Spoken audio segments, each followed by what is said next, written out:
of those 1.5 million nonprofits just won't accept real estate.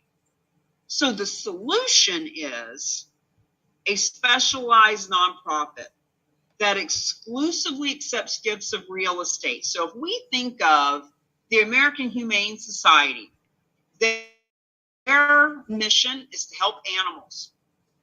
If we think of all the homeless shelters, their missions are to help our people not be homeless. The special. If you want to, I'm going to put a link for this video. If you want to watch the video, if you're able to, I'm going to put a link in here too. Thank you for coming. They absorb all of the title and financial risk. They work with the brokerage community to sell the real estate at a full commission. They pay them that full commission. They grant to the other nonprofits the bulk of the cash proceeds. This is a really quick, bullet point of what these specialized nonprofits do.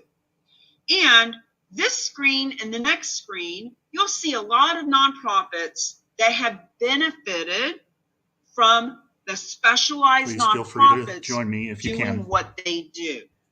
So as you look around this screen, I am sure that you recognize 1, 2, 3, at least half, if not all of them. They have all gotten money from a gift of real estate that they did not take title to, that they had no risk. Examples here are United Way, Fidelity, Charitable, Habitat for Humanity, Girl Scouts, National Geographics, World Vision, Wounded Warrior Project, U.S. Charitable Gift Trust, Dale Earnhardt Foundation, and a lot of churches also. Uno, right on the top of the pyramid, they bring in $13 billion just themselves. And guess what? Even they don't do their own real estate transactions because of all the reasons I mentioned earlier and more that you'll be hearing in a little bit. Even they leverage the same real estate team we do. So when people talk about, well, is this real? How do we know it works? Who's doing it? What's the credibility? It is the same group that Fidelity Charitables chooses and all these others as well. Friends, this is about the universities. Think about the universities in your own marketplace. They're all nonprofit. They all have 20, 50, 100 plus years of students and alma mater that have pledged to give a certain amount of money to them. And when they know that their alma mater can give what they have pledged from a gift of real estate, they want to know about that. So let's really open our minds to the magnitude of what we've all stumbled upon here. Now, I just want to share with you some examples as we move through. There's going to be some videos where we introduce you to the specialized nonprofit and we talk about specific deals. This is one that was donated to the Martin Luther King community, and you'll notice that the dates are on all of these. We got them right off the internet so that you could see the date. Just a little over a year and a half ago, 1.7 million. So you'll hear us talk about the average amount being $550,000. But what if it was a $1.7 million listing that you got paid a full commission on, or that the proceeds went to the nonprofit that you love? See, this is transformational, not transactional. Now let's get into why the specialized nonprofit, why they were created. See, they knew, especially the one that you'll meet in the videos that we use the most. We found a handful around the country, but the ones that we work with are the best resources for our clients and students and people that we collaborate with. And they knew 20 years ago that 43% of our wealth is held in real estate. And notice that only 3% is held in cash. Yet, 90% of what nonprofits bring in is coming from that 3% of cash, and only 2% is coming from real estate. So if you look at the numbers on the right-hand side, these are actual numbers that we get from the Bible of nonprofit donations, which is Giving USA. Over $474 billion was given in 2020, and $9 billion, or 2% of that, came from real estate. But the opportunity here is for us to change it from just that 2% and $9 billion to a lousy 6.5%. So what if that 2% were to go to 6.5%? That's where that 20 billion extra that was mentioned a few slides ago comes into play. So the nonprofits are still getting their 433 billion from cash, and they're still getting their 32 billion from stock. Give me 1 second. Let me get to, give me a second here. Let me transfer the sound to my computer. And give me a sec. I hope you guys are all enjoying this. And I just plugged in my camera, so bear with me 1 second. I gotta there we go. That 29 billion creates almost 2 billion in real estate commission, and that's only if it's equity only. But what we know is these donations of real estate are not all equity.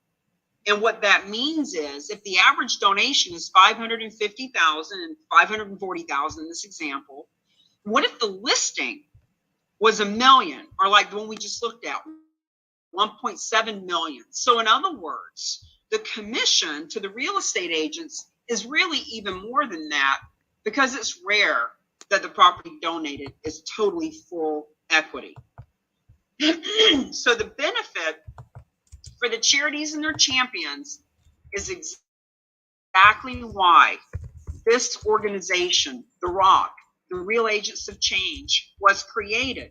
We are an organically growing group of real estate professionals, financial professionals, nonprofits, fundraisers, visionaries, community leaders who can see that the system is broken, that real estate is hot, and that fundraising is not. The goal here is to help all of those who really want to take a stand for their communities and make money making a difference, help them become proactive versus reactive. Meaning, if we know what this is, which we do now, and we'll definitely have a solid knowledge base by the next couple of hours, if we know what it is and we just sit back on our laurels and wait for someone to randomly mention it to us, that's one position to take. But when we become engaged and become proactive in teaching or informing or putting posts on social media or putting it on our website or having conversations at those fundraising committees about this, oh boy, that's when we go from 9 billion to 29 billion a year. So just to give you a little bit of background about why I even saw this, like, this has been around for 100 years. We didn't invent it. We did not invent donations of real estate. We did not invent specialized nonprofits. They've been around for 20 years. It was that vision of being a top 5% realtor and knowing what it's like out in the trenches and the door knocking and the cold calling and the commission splitting and the crying, looking for new listings and competing and cutting commission and all those things, and all of the money invested in lead generating and coaching, like knowing what my real estate friends go through. And then on top of that, doing all that fundraising with Ronald McDonald House and Make-A-Wish and local nonprofits, I just saw something a little bit differently. And I thought, you know what? There are 2 million realtors in this country. What if 1% of us were to understand how this works. What if just 1%, one out of every 100 realtors, were to step up and tell their community, friends, there's a better way. Let's feed these kids. Let's house these homeless. So it was the real estate experience and the networking experience. Dear God, I've been thousands of networking events, spoken at them, exchanged tens of thousands of business cards, and I had never heard of it. And I know how the financial advisors and the CPAs and the accountants and all the businesses, how we all just want to make a difference, but we also need to make money. With that nonprofit experience, knowing how hard it is to do a fundraiser, 3 to 6 months of it, all this time, talent, and treasure, just hoping that the fundraiser even happens. Cause marketing campaigns, or what you might know as social responsibility. Friends, 87% of your marketplace will choose you over the competition when they know that you're socially responsible. And the reason that this is the biggest social responsibility campaign ever created is because instead of just helping, and look, everyone, there are 30 subcategories in the IRS tax code of nonprofits that are 501c3. And whether it's veterans or animals or children or human trafficking or the environment or universities or churches, they all are so deserving. And from a business perspective, instead of choosing 1 or 2 or 3 or 5 or 10, what if you could help all of them to get funded? See, that's why this is the best social responsibility campaign. You plant your flag in an awareness campaign, letting your market know that you're the go-to charitable real estate champion that can fund nonprofits on average $550,000. That's how you build relationships. That's how you are introduced to new resources, and that is how you increase your revenue. Now, the book Real Estate is Hot, Fundraising is Not came out about 30 days ago, and I'm putting some in the mail tomorrow that have been ordered on Amazon.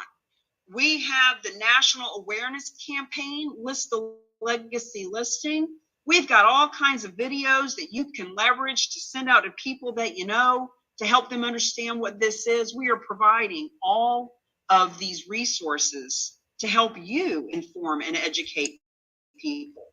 Now, Michael DeShavi was the very first realtor I called 3 years ago when I learned about charitable real estate. Michael and I had worked together in network marketing. We've known each other 13, 15 years. I coached him in real estate. He's just one of the kindest souls you'll ever meet. And he is licensed in Brooklyn. And I called him up and I said, Michael, I don't know what we're going to do with this, but charitable gifting of real estate. I'm not going to coach you anymore on doing fundraisers. Let's just help these people get funded. So that's the end of section 1. I'm going to stop sharing and just come back and see if you guys have any questions. Jackie Miller, can you go back a slide? Unmute yourself, Jackie, and tell me what it is that you would like some clarity on. I'm happy to help. Hi, Cami. Let's see here. So I missed the part of the percentages of charitable giving in the form of blank and the other part of the percentages giving gifts. Okay, so charitable gifting, 90% comes from cash. And by the way, the blank that she's talking about, you'll notice that there are words that are underlined in each of these slides. There's actually a workbook. So if you're wanting to get certified, the workbook walks you through exactly what's going to be on the test. And in the workbook, there's blanks there, and you fill it in as we go along. So just FYI, Jackie, you will be getting a recording of this presentation as someone who's stepping into getting certified, and you will also get a workbook with all the answers in it. Thank you. But just to answer your question, 90% of what nonprofits bring in comes from cash, which is only 3% the pocket change that we have in our pocket. Whether we make 20,000 or 20 million a year, got about 3% in our pocket change. But 43% of our wealth is held in real estate. And that is why charitable gifting of real estate, the proceeds will always be a better way to fund our nonprofits than cash.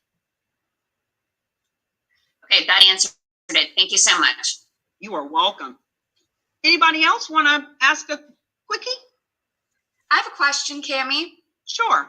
What was that statistic you gave? Was it 80% of people will choose an agent that is for social justice? It's actually 87%, Barkley, Wow. and thank you for asking. Alan actually found for us a whole chart that another company did that shows 8 or 10 different statistics, and it has been proven over and over. I first learned that statistic 10 years ago when I was teaching only cause marketing, how to market your for-profit with a nonprofit in mind. So I was teaching real estate companies and financial advisors and Main Street USA how to grab onto, a child with cancer. How can we find that little girl? And how can we also get out and meet lots of business people at the same time? So I've been doing this social responsibility thing for at least 10 years. And this number has always popped up.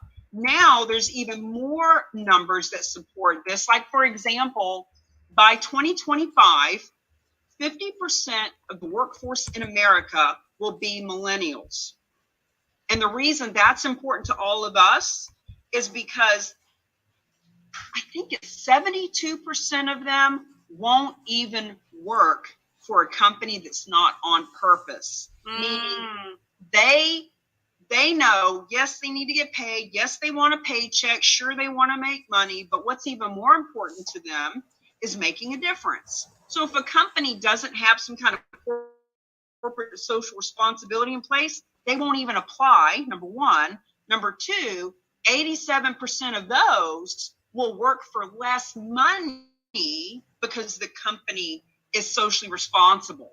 So in other words, we're not trying to go out and hire people at a lower rate and take advantage of them. What we're saying is you can get a better quality candidate on your real estate team, in your real estate office, as a financial advisor, working for your nonprofit, etc., when you're totally showing up as socially responsible. So thank you for asking about that stat. Yeah, really cool statistics. Thank you. We are creating a CE course starting in Florida. It's one state at a painful time, but in Florida we've created a CE course where we actually put that chart in it about that statistic. Alan, could you please send Barkley or send it to me in Facebook private messenger if you still have that diagram that you sent me, and I'll get it to you, Barkley. So, and as a matter of fact, guys, got it.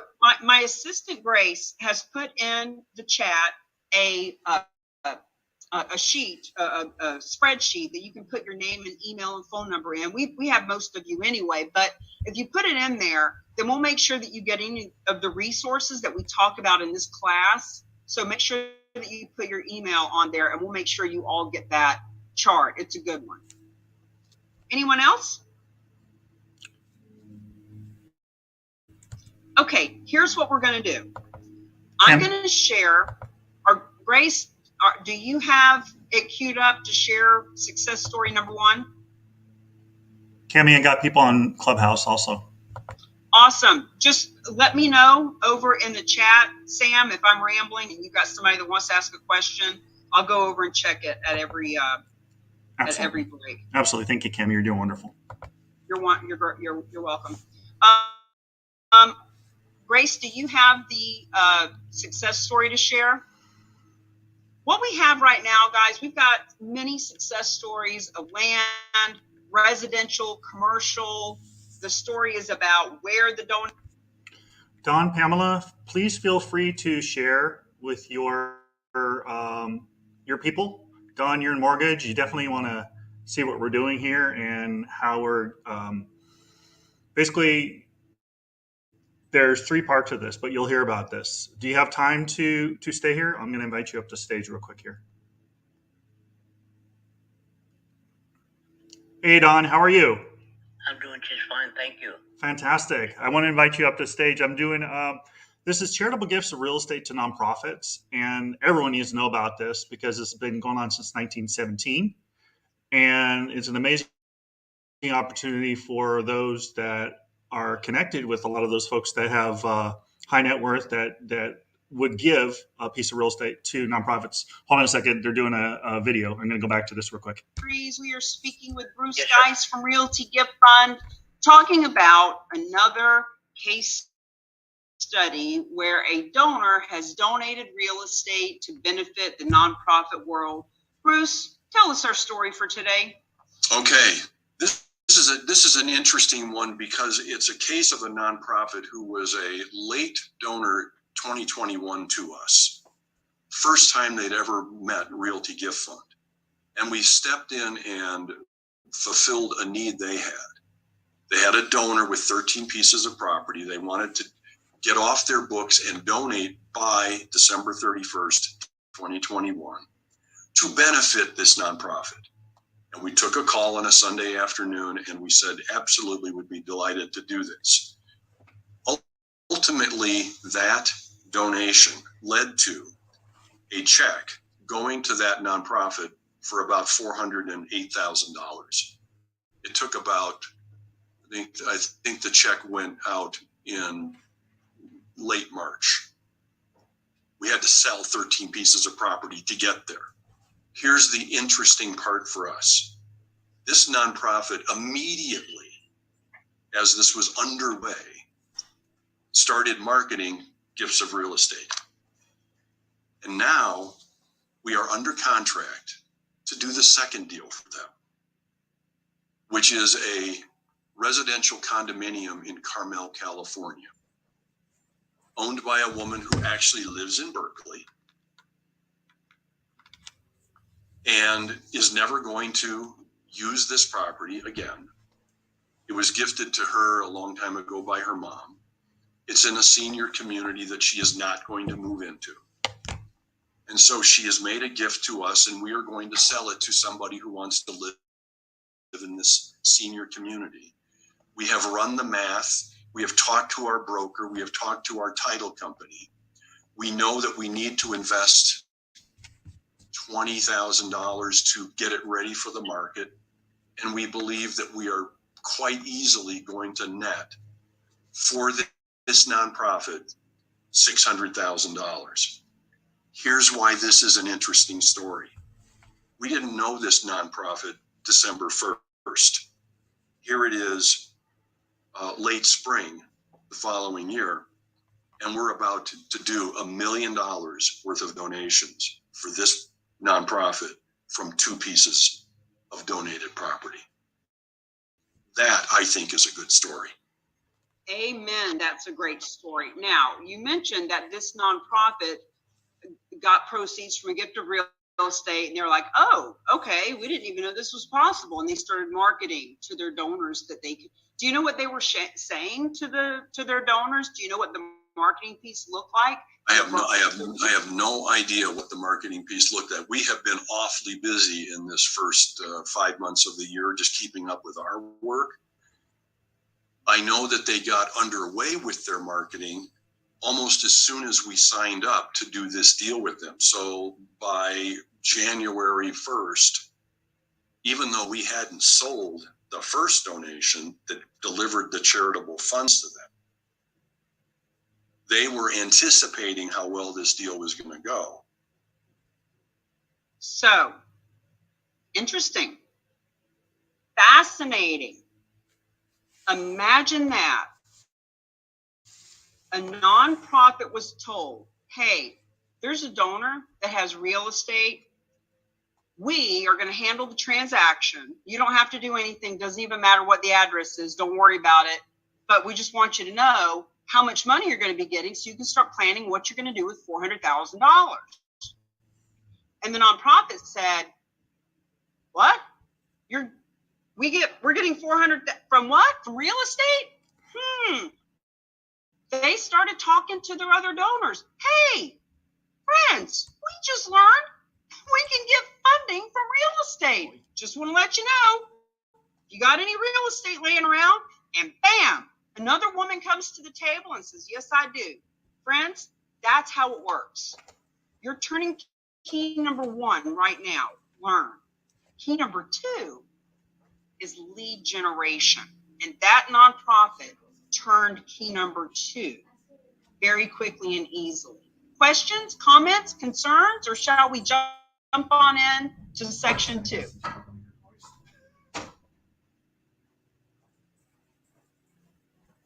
All right, looks like you guys are just hungry to keep turning that key number 1. So uno momento, and we will jump on into section number 2. And they were Okay. Please feel free to put it in the chat box. Guys, this is a lot more fun for me and for you, and a lot more interesting, and it creates a lot more knowledge base when we get some interaction going on. So please feel free, pop in the chat. What would your nonprofit do with $500,000, or in this case, $1 million that we just heard about from this nonprofit? It's got 2 donations. Who is the nonprofit that you love? What marketplace are you in? Share your phone number and your email. You know, like we said earlier, people that come to this, we only attract really good, generous, heart-centered, savvy business people, and those nonprofits that are visionary and wanting to do something different in the world. So don't be afraid to share your information.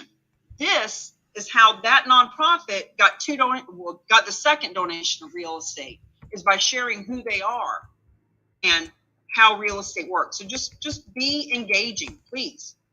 Okay, benefits and strategies. Let's start breaking this down a little bit, okay? Here's how it works. There are 3 stakeholders, or what I like to think of as the triangle of trust. The first stakeholder involved in charitable gifting of real estate is the donor of the real estate, which could be a private individual or a corporation. Guess what? I learned in Giving USA book that I believe it is 82% of all donations come from private people, not even corporations. So there's donors, okay? The second of the 3 stakeholders is the advisory community. So when I say advisory, just think to yourself, who advises others about real estate? Who is a professional that has some kind of input to advise people who own real estate? Tax accountant, CPA, real estate attorney, wealth managers, real estate agents, advisors, okay? And the third of this 3-legged stool, or trifecta of trust, is the nonprofit themselves, which can be a public charity, a donor advised Close fund. the door, please. We'll talk about in a little bit. And this is why we call it the triangle of trust, because it looks like this. You got these 3 key people that are required to make a donation of real estate happen. So the donors are a yes. A yes to what? They're a yes to gifting of real estate. $9 billion a year is donated to nonprofits, and experts are saying that $9 billion can and will go to $29 billion when the nonprofits and the donors learn how easy this can be with this third-party credible specialist. So suffice it to say, the donors are yes. You cannot convince someone to give their property to charity. What you can do is educate and inform them of their options and opportunities, and they are a yes when it is right for them. Advisory community. Well, heck yeah, they're going to make money making a difference. The realtor gets a full commission. The financial advisors can add to the fees that they earn from assets under management. And when you really roll up your sleeves and learn about how we leverage real estate for real change, any and all businesses can make money from this. Challenge me on it. I'd love to have a conversation about it after this next section. So yes, from donors, yes, from advisors. It is the nonprofits that are the no. So you say, well, I've been real estate 30 years. I've never heard of this. I've been a nonprofit. I would talk to people who have been in the nonprofit world for 40 years and have never dealt with a piece of real estate. Why? Because most of them must say no for lots of reasons. It is so complex, friends. It is so complex and scary to do. Now, if you're a professional in real estate, you might be thinking, well, it's not that scary to me, but that's because it's your mission in life. It's what you do. Trust me, an animal shelter, what they do is pick up poo and pet puppies and adopt them out. They don't know anything about real estate. It is way too complex. It is way too much risk. It is so risky. Even when a piece of real estate is being donated that on the surface looks simple and there's no mortgage and it's just here's the keys, here's the deed. What happens if there's an environmental issue? What if you find out there's an oil tank under the ground? Like, it's just too risky. They won't do it. They have the lack of allowable funds. So we have Connie Myers here on this call today. She has created a nonprofit and has generously asked me to be on the board. So I am, for the first time, on a nonprofit board. And friends, even the visionary revolutionist who is bringing this to the country and the world, even our nonprofit can't take its own gifts of real estate because of this third bullet point, lack of allowable funds. I'm not paying off mortgages. I'm not going to take on the insurance and cutting the grass and filling the oil tank up north, et cetera, et cetera. Friends, these are all the reasons why nonprofits don't and should not take their own gifts of real estate. They lack the expertise. Mission drift. Alan talks about this a lot. I love that he's really wrapped his head around what we mean by mission drift. He loves to support our veterans and our veteran nonprofits because he is a veteran. We have a rescue dog and love to help the animals. He's faith-based and wants to help churches. And we know that if one of these nonprofits gets a piece of real estate across the country that requires management, talking to title companies and hiring a landscaper, blah, blah, blah. Friends, it pulls them off mission. We don't want them being pulled off mission. Guess what else pulls them off mission? Fundraisers. Spending 3 to 6 months, or God forbid, a whole year putting together a gala or a golf tournament. Talk about getting pulled off mission. Let's just fund them so they can do their mission. All right. Some nonprofits have heard about bad experiences or have had a bad experience. Happens, hey, look, real estate can have bad experiences. These are all reasons that it is the nonprofit themselves that have been stopping this. So many of them have it written right in their gift acceptance policies, no non-cash assets, especially no real estate. And most of them, even if they will take real estate, like there are community foundations that on the surface will take real estate. They'll take it if it's offered to them, if it's local, if it's mortgage free, and if it meets another 100 criteria. In other words, very, very limited basis. So they say things like, we took a gift of real estate once. We'll never do that again. Don't even talk to me about that. Or we do accept real estate on a limited basis, only when our board can have the next 6 months to talk about it and approve it, and never if it involves a cash payment. That would be something like what a community foundation would say. So what we are suggesting is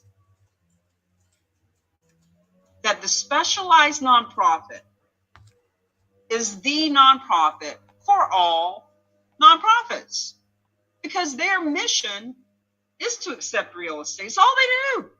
All they do from morning to night, day to day, week to week. It's all they do. So when they step in to help any and all other nonprofits, you can see how it removes the risk and gives all the nonprofits the ability to confidently talk to their donors, just like that first story we heard. They found out that they were getting money that they were not doing a thing for. There was no risk. There was no out-of-pocket expense. So all they did was tell their donors, friends, that's all you got to do. So here's what the awakening looks like. Non-cash versus cash gifts. Number one, when a nonprofit is able to benefit from non-cash assets, they grow their endowments at 6 times the rate of those that only accept cash. Dr. Russell James has been doing this research for 20 years. He wrote the foreword for our book. They have looked at the tax returns. They understand how this works. It is time to wake up. It's time for them to wake up. Donors give 3 to 7 times more because they are asset rich and cash conservative. There are these experts all over the country that are helping people understand how this works. No additional donors are needed.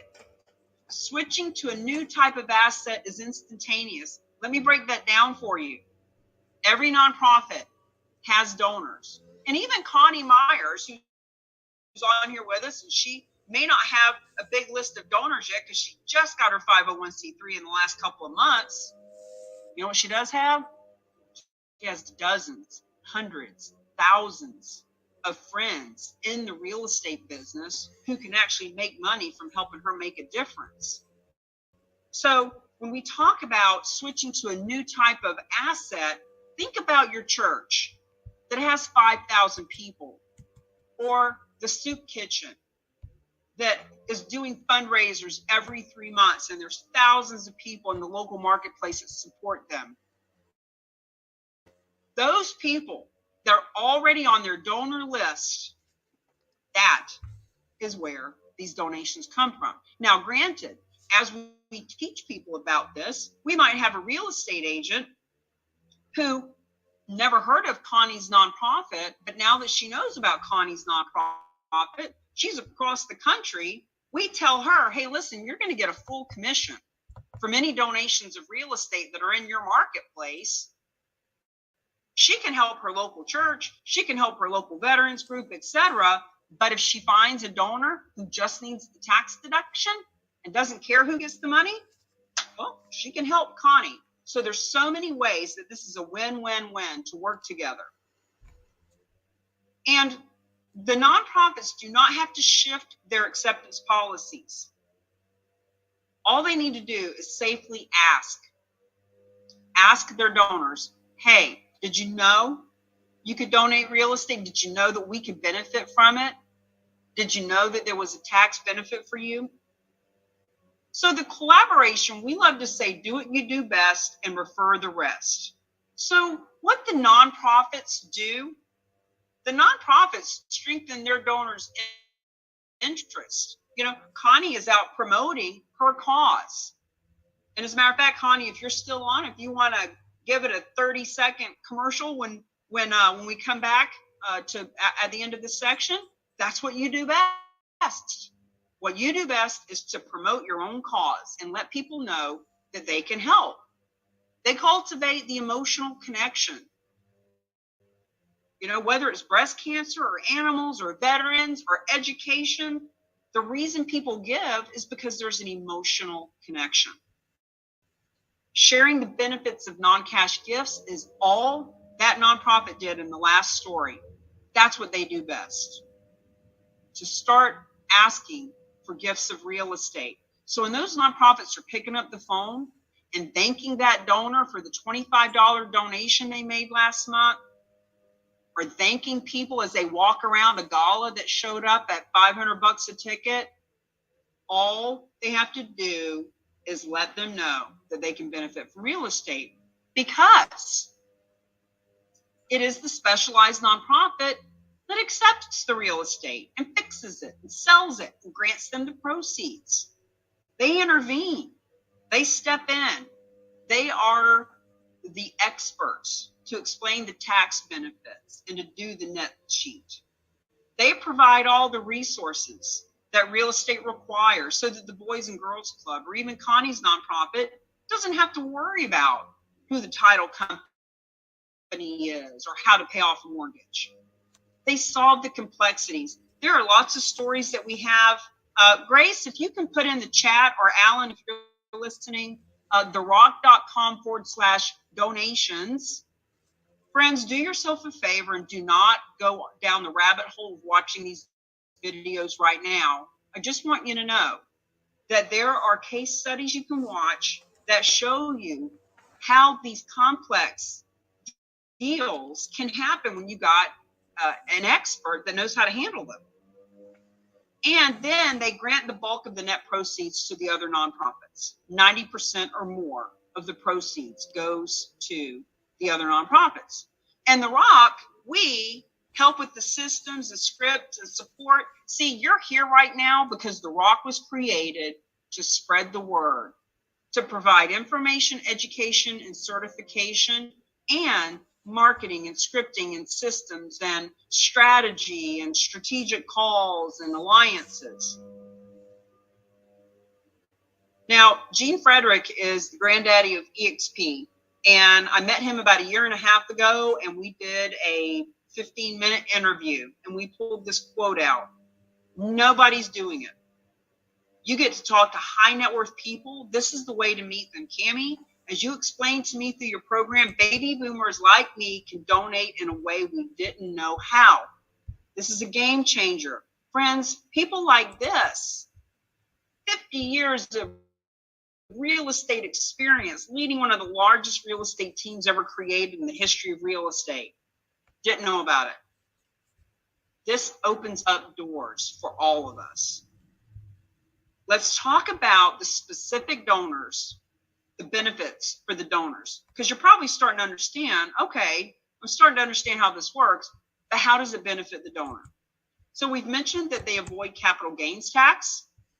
We've mentioned that they can write off the appraised value as the basis for their tax deduction, meaning if a mortgage is being paid out of that, they're pulling cash out of that. Let's use that $600,000 example we had at the beginning.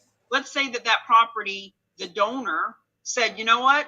I love Connie's nonprofit, but I don't love her that much. I'd like to get the $200,000 I paid for this thing 10 years ago back in my pocket. Well, of course they're going to pay taxes on that money. Preserve liquid assets to protect lifestyle. Here's some psychology that I've learned over the last couple of years, thanks to people like Dr. Russell James and the specialized nonprofit. When we are asking our friends to buy $50 raffle tickets or go to a golf tournament or attend a gala, we are asking them to take cash out of their pocket to help these nonprofits. And so many of our friends want to do that, but guess what? Some of them are actually having to think it through. Do I have $500 to go to that gala this weekend, or do I want to buy my kids Christmas presents? That's a real problem. The lifestyle is impacted when we are asking them to spend that little bit of 3% they got in their pocket. Now, this also can eliminate the complexity. So some people will say to us, well, yeah, but you know, that $600,000 piece of property, aren't they leaving that to their kids? Some people don't have kids. Some people don't want their kids to have anything. And some people want to eliminate a complex asset from their estate because they know that their kids or their heirs wouldn't know what to do with it. And that the kids would be better off with a life insurance policy that gives them cash than a second home in a 55 and older community. So this simplifies asset transfers to the next generation. When this property has been liquidated, if they put the money in a donor advised fund, which we'll be talking about in just a few minutes, they can actually leave that to their kids in a very easy way. They experience the convenience. One of our favorite stories is of Linda. Linda is on a donor list with 300,000 other donors for the National Jewish Health Society. And she learned after 32 years of giving $25 a year to her nonprofit of choice. A couple years ago, she heard one of the team talking about this. Didn't know she could donate real estate. Guess what? $25 a year? Nobody would have thought Linda had property to donate, but she did. And the main reason she donated this second home, this cabin in the Poconos, I've talked to the fundraiser of that organization. The main reason was because it was convenient. This cabin had fallen into disrepair. It needed plumbing. It needed electricity. She had to rent a hotel after driving there for 6 hours to go visit it. Friends, it was convenient for her not to come out of pocket and have to fix any of that stuff. They can receive a partial cash payment for any reason. It is called a bargain sale. So whether they need to pay off debt, whether they want a return of that initial investment, whether they want to tailor the size of their charitable gift or purchase that life insurance for their heirs, they call it a bargain sale. It took me a year to figure this out. Look, I was as new to this when I first learned about it as you are today. So let me help you with a couple of these things. Bargain sale sounds like bargain basement. Sounds like a fire sale. No. That $600,000 property from the beginning of the presentation. If the donor says, I love Connie's nonprofit, I don't love it that much, I want to get my $200,000 cash out, and the specialized nonprofit gives them $200,000 because there's $400,000 of equity, give or take commissions and other expenses. So that is called a bargain sale because in essence, the nonprofit is buying the $600,000 piece of property at a bargain of $200,000. So now they have a $600,000 piece of real estate that they bought at a bargain of $200,000, and when they liquidate that asset, it is the equity that goes to the nonprofit world. Clear as mud? Okay, you might be saying, well, I'm impressed. There are a lot of benefits here. I completely clueless about this a little bit ago, but now it's kind of starting to come together. But who are these people that would donate their property? Well, this is a couple in Arizona, as you see from the date, October 2021, $125 million in real estate donated at one time to the nonprofit world. Sit with that for just a second. When people say to me, well, I don't know anybody that would donate real estate, my response to that is, well, maybe you should fix that. Maybe you should know people like that. Maybe this would be a great way for you to meet those kinds of people. Maybe your nonprofit deserves to meet those kinds of people. Maybe as a real estate agent or a financial advisor or any other advisor, maybe it would be smart to add these kinds of folks to our center of influence. Now, to take it a little bit step further, a couple of numbers for you. 80% of people who donate real estate do it for altruistic reasons, meaning they love animals. They are a veteran. They want people to know the Lord or to not be homeless or to be saved from human trafficking. They do it because it's the right thing to do. Now, 20% of them do it because it's a great tax strategy. Granted, 100% of them get the tax benefit. So just remember that $9 billion is currently donated to nonprofits this way at an average of $550,000. So the fact is, it is happening. It's just a matter of, are you part of it? Do you want to be a part of it? Do your causes and communities deserve to get this kind of funding? And how would it help your career and your companies to be a part of it? So either way, what we want you to know is that they, the donors, want to do it. This has nothing to do with convincing people to give real estate away. This has to do with educating, letting them know what their options are, and being the broker in the middle that gets a piece of the pie to fund the nonprofit world the way it deserves to be funded. They are grateful you informed them. And guess what? Even if you're talking to someone with multiple pieces of property, multiple hundreds of millions of dollars of net worth, even if you educate them on this, and even if they don't want to donate a piece of real estate, who do you think they're going to look at as the advisor, as the strategic partner, as the person that they're going to introduce to their friends and relatives and family? They're grateful that you informed them, and they will be eager to learn more. We've got tons of videos that you can share with everyone involved. We've got something called the Charitable Real Estate 101 that we do on Wednesdays at noon. You can sit in tomorrow. You can bring, like if you're sitting here thinking, holy cow, my friend Rhonda needs to know about this. My real estate agent Bill needs to know about this. That nonprofit that I love so much and the committee that I sit on, they need to know about it. Awesome. Tomorrow at noon. Alan, could you please put in the chat, or Grace, therock.com/101. That's how you get them this information. Now, where do you find these donors? Here's what we want you to know. We're not going to get into this right now, not right this red hot minute, but we want you to know that you already know them. We're going to help you to identify and access them. Whether you're for-profit or nonprofit, I guarantee you, there are people that you know that would donate real estate.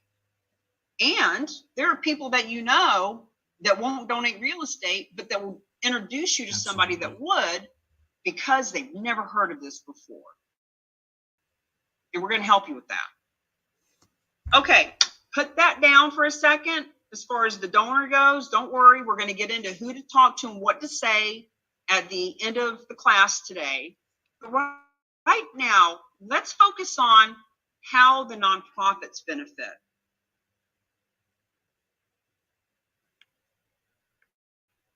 When we talk about that there's 30 subcategories of 501c3, here's some of them. Just take this in for a minute.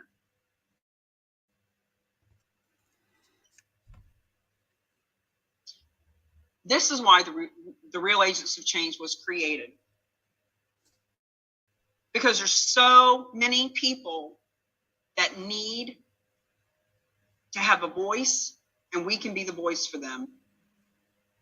Whether you're doing it because it's the right thing to do, or whether you're doing it because it's a smart thing to do and you want to attract 87% of your population, the good news is it doesn't matter. Because regardless of your intention, nonprofits are going to get funded from this period.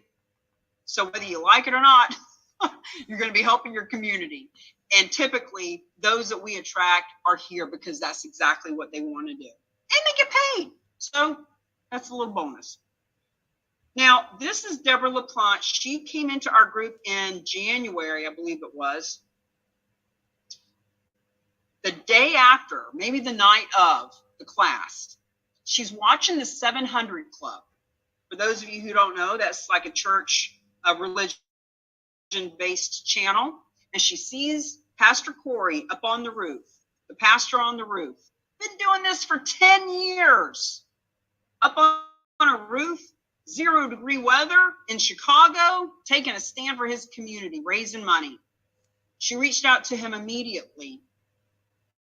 No script, no social media, No fancy meme. Just called him. We got on the phone with him. And the point of the matter is, and actually there's on the back of the book is a quote from Pastor Corey. The point is that this opens doors. This starts conversations that you just wouldn't be having otherwise. Okay, nonprofits. Receive the benefits and gifts of real estate, but avoid the risk and liability. I can't say that any stronger. Friends, there is zero risk. Remember back at the beginning, for those of you who popped in and out, if you didn't see this, let me tell you now, there was a warning that said you can't unlearn what you're going to learn in this presentation. And the fact is, you've just learned. Yep, your nonprofit, the committee you sit on, the church you've been going to for 20 years. All of that can benefit with no risk and no liability. And for us to know that and not share it with them is the biggest form of hypocrisy and disservice imaginable. I can't imagine knowing this and then sitting in a fundraising committee and not speaking up about it. It's one of the benefits. Embrace your donors' best interest. Allow the gifts they want to give of appreciated assets. Here's the thing. Whether you understand it or not, there are donors on the nonprofit's donor list who need the tax deduction. Their situation is such that this benefits them. That's all you need to know. Do what you do best and refer the rest. If you are a financial advisor, awesome. Partner with one of our realtors to get together and teach thousands of people how this works. Just know that they also want to leave legacy. That's in their best interest. People get to be 65, 70, 80, 90 years old.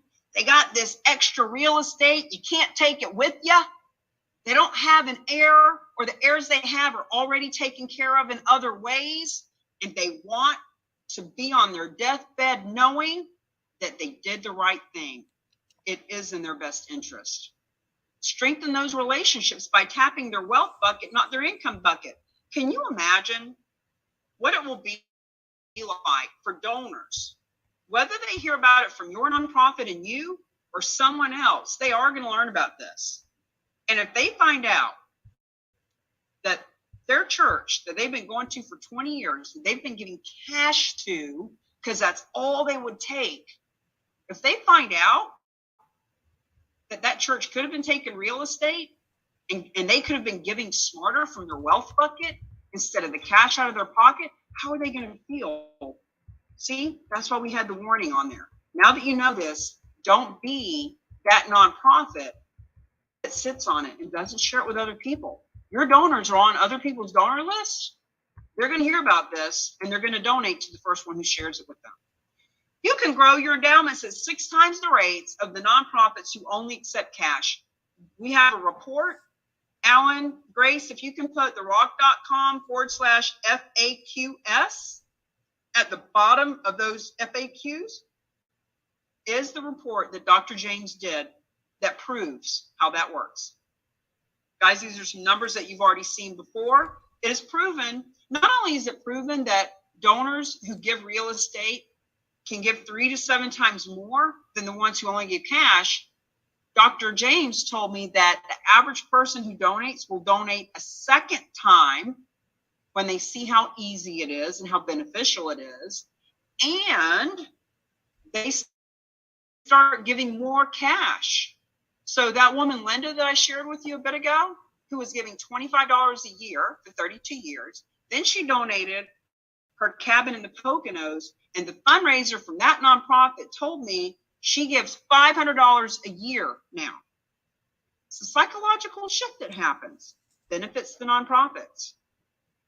Expanding those numbers of major gifts from the donors that are already on their list. That picture that we showed of Hallie, who is the executive director of the Haven, standing there with the real estate sign. She told me one of the things that went ding, ding, ding in her head when she learned about this is, wait a minute, the donors we already have? Like, we don't have to go out and find new donors? This isn't some magical unicorn of a narwhal that we've never met that may or may not exist somewhere out in the ethers? These are people on our donor list? Yep, they sure are. Okay, I would say this is my favorite topic, but they're all my favorite topics. It is such a win-win-win for everyone.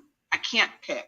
However, as a realtor myself, as someone who's been out beating the bushes since I was 8 years old as an entrepreneur, looking to make money out in the world, looking to stand out and be different, I love that these are the benefits, not just for our advisors, but for any businesses that get involved with us.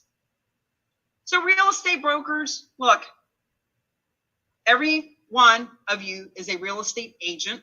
The majority of you are a realtor, but there are 2 million at any given time. What can you do to elevate yourself to an advisor, to someone who helps people give smarter? As a matter of fact, when you get the book, Real Estate is Hot, Fundraising is Not, you'll see a page in there where we give you some examples of what to say when people ask you what you do so that you can stand out. You can switch your focus to a seller that is not emotionally attached. Here's what we mean. If you're a real estate agent, you have experienced this, and if you haven't, you just haven't done enough business. That client, elderly man or woman, has 4 kids. Every one of them's got their finger in the pie. They all want to tell you how to do your job. They are fighting amongst each other. You get an email from this one telling you what to do, a text from that one. Everybody's emotional. They're all hung up on idiosyncrasies of the photos and all that stuff. How about if you just never had to deal with that stuff again? See, when that emotional seller donates the real estate to the specialized nonprofit, it is the specialized nonprofit that becomes the seller who hires you at a full commission. That's why we can guarantee that you get a full commission, because in essence, they are the ones that are hiring you. Non-emotional, business savvy, 40 years each of real estate experience. Just do your job and you'll get paid for it. Full commission on the listings. Please do not get hung up on that's the only way to make money from this. I mentioned a little bit ago, what about all the multi-property owners and all the CPAs and all the financial advisors and all the wealthy people and generous, heart-centered people that you'll meet because of this conversation that will want to introduce you around? Oh my God, I've been introduced to 500 people from one real estate agent here in Sarasota. Jessica Peterson is introducing us to every financial advisor, CPA, nonprofit, heart-centered business owner, realtor, broker, because of this conversation. It's so interesting. So don't get too hung up on just that one commission. This opens the floodgates to add people to your center of influence in a massive way. Let's talk about the financial advisors. Moving a hard asset to assets under management, AUM. Financial advisors, they get compensated in many different ways. One of the ways is when they have assets that they manage. One asset they cannot manage is real estate. When we help them see how we can help to liquidate that hard asset of real estate and put $1 million into a donor advised fund that they can manage and get paid to manage, friends, business development, making money, making a difference. Preserve the next generation of clients. So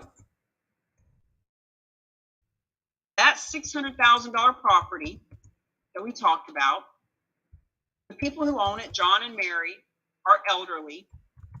And what if they took that money that they got from that hard asset and they put that money into a donor advised fund, which we're going to talk about next. And that donor advised fund that now grows interest and has been a tax write-off can be left to John and Mary's kids, that they can then, when the financial advisor who has that money under management, now those kids already have a built-in wealth manager who are more than likely to keep that person as the wealth manager because all the hard work's been done for them. That's how it preserves the next generation. Now, for all of them, all of us, all of the business community, we can all be certified charitable real estate specialists. It's another designation. People love to get their designations. CCRES helps you to become proactive, helps you to market right on your website, right in your emails, right in your social media, right in your conversations when you go to networking events. You're becoming proactive, right? Key number 2, lead generate. Strengthen relationships with existing clients. Oh boy, are people fickle and move around? If you think that just because they bought their house from you 2 years ago, or just because you've got some money under management with them over there, etc., that they're just going to stay with you forever, you're crazy, because they're always looking. They're always shopping commissions, etc.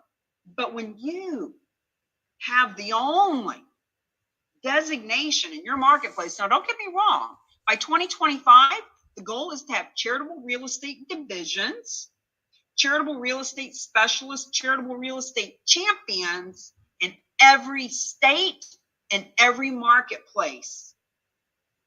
But right now, you are the only one in your marketplace. Get that first mover's advantage before there are 5, 10, 20, 100 more in your market. Gaining access to new clients. Look, everybody knows a realtor. Everybody knows 10 financial advisors. Everybody knows a dozen nonprofits. But when you are doing something that the others in your marketplace and industry are not doing, now there's a reason to gain access. That country club, that gated community, that senior care living facility that has had their own realtors for the last 50 years, here's what I'll promise you, they don't know about this. When you come in and educate those people, you've just gained access to new clients. Leverage marketing with charitable success stories. So therock.com/donations, my YouTube channel, Charitable Real Estate Success Stories. You can share those stories until you have your own stories to show people how it works, why it works, how you can help it work for them, no matter what the situation is, and just basically expand your center of influence.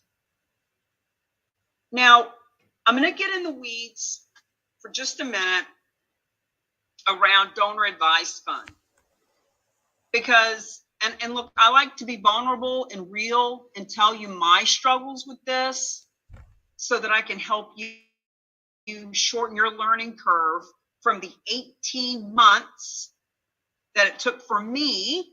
Let's shorten it down to this 3-hour period for you. Financial advisors initiate 65% of all major gifts. And their favorite nonprofit is the donor advised fund. Now, don't worry, other nonprofits, because when financial advisors work with us to liquidate that hard asset of real estate and put it in a donor advised fund, it is a fund that the donor can advise how they see fit. So people like Connie who are on here, when you make buddies, with financial advisors who have clients with donor advised funds, you've just opened up a door key. Remember the keys? We've got all these keys going on. This is the key to lead generation. This is the key to listing and liquidating donations of real estate, etc. These donor advised funds are full of hundreds of thousands, millions of dollars, billions of dollars, 13 billion to be exact, with Fidelity Charitables just as one of them. And all of that money, the only way it can be leveraged or accessed is to donate it to other nonprofits. So, fastest growing public charity,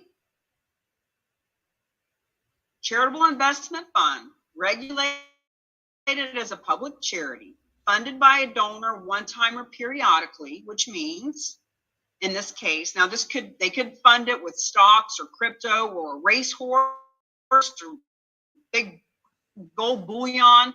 We're talking about real estate right now. So let's say that this donor liquidates that $600,000 property. They need a tax deduction right now, but they don't really know who they want to give the money to just yet. So they put it in a donor advised fund one time, or now that they've set up that donor advised fund periodically. As I mentioned earlier, when they see how easy this is, the majority of the time, a second property is donated even in the first year. Now, these are administered by a qualified sponsor. I'll tell you exactly who they are in a minute. Spoiler alert, I already told you about Fidelity Charitables, largest nonprofit in this country. As directed by the donor, they grant the money to other nonprofits. So as I mentioned, now that the donor has liquidated this real estate and they put it in a donor advised fund that is growing, they grant it out to whoever they want. They might give 5,000 here, 10,000 there. They might say, you know what, Connie, we love you, but it's a new nonprofit. We're going to give you 10,000 a year for the next 5 years instead of 50,000 at one time. Just want to see how you manage it.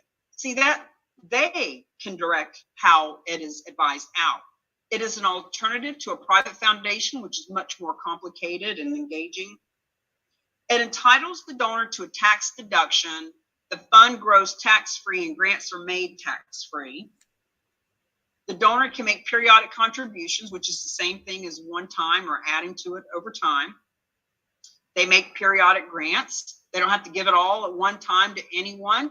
And they can leave this to their children. Could have millions of dollars in it. And now the children have a way to be philanthropic for the rest of their lives and maybe into the next generation. Any size, any time. Donor advised fund, the advantages to a financial advisor specifically. Now, some of these we've already talked about. The financial advisory community is so competitive. And you may have a big book of business as a donor, as a financial advisor, and maybe all of your clientele are older or getting older. And maybe you're afraid that when they pass away, that you're going to lose all of that money, all of that clientele. This is a way to help secure a relationship with the next generation. They are often allowed to earn fees for managing the donor advised fund. They can't make no money from trying to manage real estate. That's not what a financial advisor does.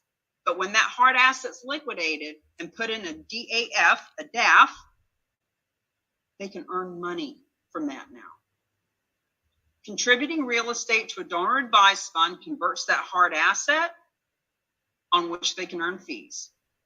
So here are some of the most popular in the country. Fidelity Charitables happens to be the largest, and they leverage the same team that we do. Schwab, National Philanthropic, American Endowment Foundation is another one whom I did a interview with. It's in my YouTube channel. It's about an hour long. I interviewed the woman who manages 3.7 billion, I believe, with them. Friends, even they don't want to do their own real estate. That's why I interviewed her about this topic. They don't want to do it. So once again, most of them won't accept real estate. That is why they need a specialized nonprofit too. Now, why do nonprofits and realtors and financial advisors and visionary leaders become champions with us? Because we have the only system and support and strategy to help find the real estate donations. Remember, this is about being proactive, not reactive. If we stop at key number 1, learn. You take this master class, you love the information, you become a specialist only, you're certified and you're on our map, and you get some extra classes every month with Realty Gift Fund, specialized nonprofit, but you don't have the extra strategy and support to actually go find the donations. We are the ones that help to handle the real estate donations. This whole thing, partnering, positioning, promoting, we've got this system called the 7 Ps, from purpose to payoff. And right in the middle of it is teaching you how to position, partner, and promote dozens, hundreds of for-profits, nonprofits, locally, regionally, nationally, whatever works for you. You just got to take action, but we can't take action if we don't know what to do. So it's our action steps. We have the only national database, as we talked about a little bit ago. Now, look at the date. This is on the market right this red hot minute, 7.5 million. And look, I love these photos. This says, without me saying it, but I'm going to say it anyway, we are not looking for contaminated real estate that people can't get rid of, some landlocked piece of 1,000 acres in the middle of Texas with no road to it that they can't give away. We're not looking for depressed or distressed property. Hey, sometimes that kind of property is donated.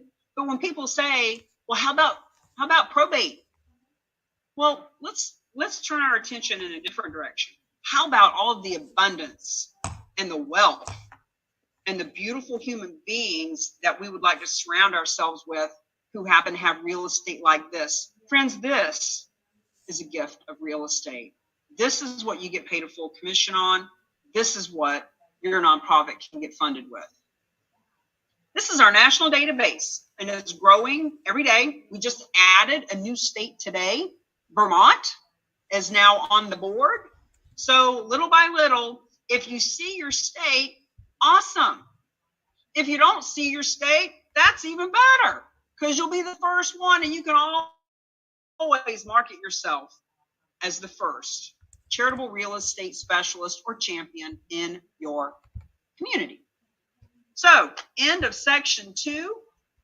I am going to look over in the chat. Please unmute yourself and feel free to jump on in with any questions while I look and see what I can answer over here. Congratulations. Woo! For Vermont. That's fantastic. Yeah. What's not to like? Right? I hear that. I'm just going to go back up to the top here and see. Feel free to ask any questions, guys. I'm just reading through. So Jackie wants to help nonprofits for foster kids. Guys, almost every week I talk to someone who's starting a new nonprofit to help foster kids. I was adopted. Thank you for your service. And it's very competitive. They need help. Let's get them funded. Cammie, can you make your slide bigger? No, I can't. I'm sorry. Beverly, that's as big as it gets. My fault. I fixed it on my end. Okay.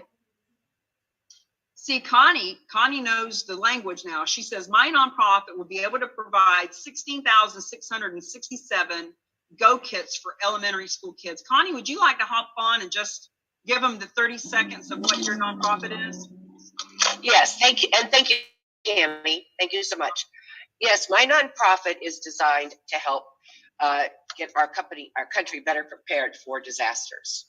And that includes getting Go Kits in the hands of children, because if we get the Go Kits in the hands of children, then they are going to also have their parents be more informed. And my goal is to help 30 million people be better prepared for disasters and other types of crisis.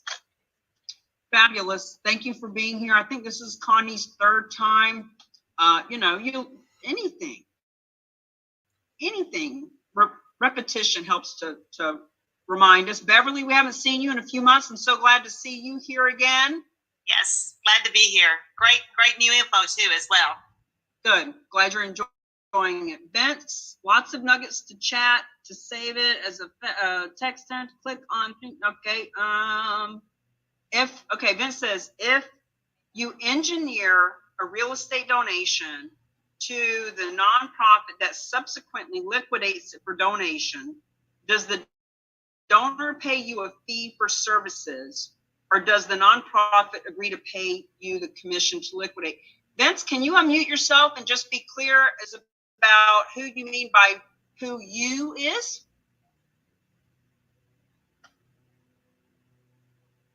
I'll answer it as best I can without the conversation though. So, specialized nonprofit.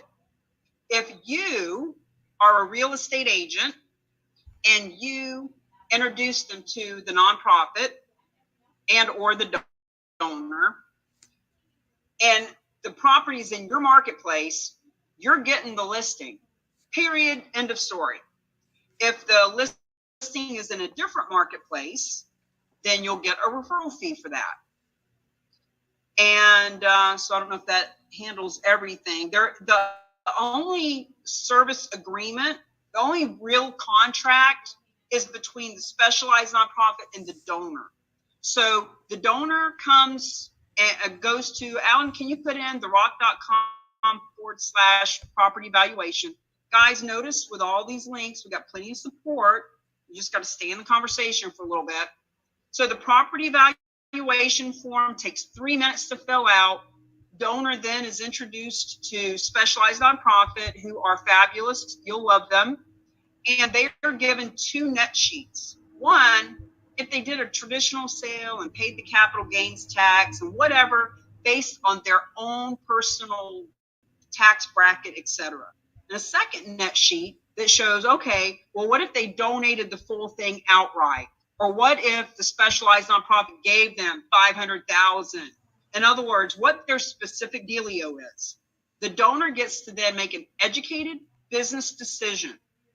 They are not convinced or sold on this. We got to take our salesperson hat off and come to this with our heart of sharing with people what their options are. And when they make a decision, yes, I do want to do this, I do want to make a donation of real estate, then they sign a contract with the specialized nonprofit that has an addendum.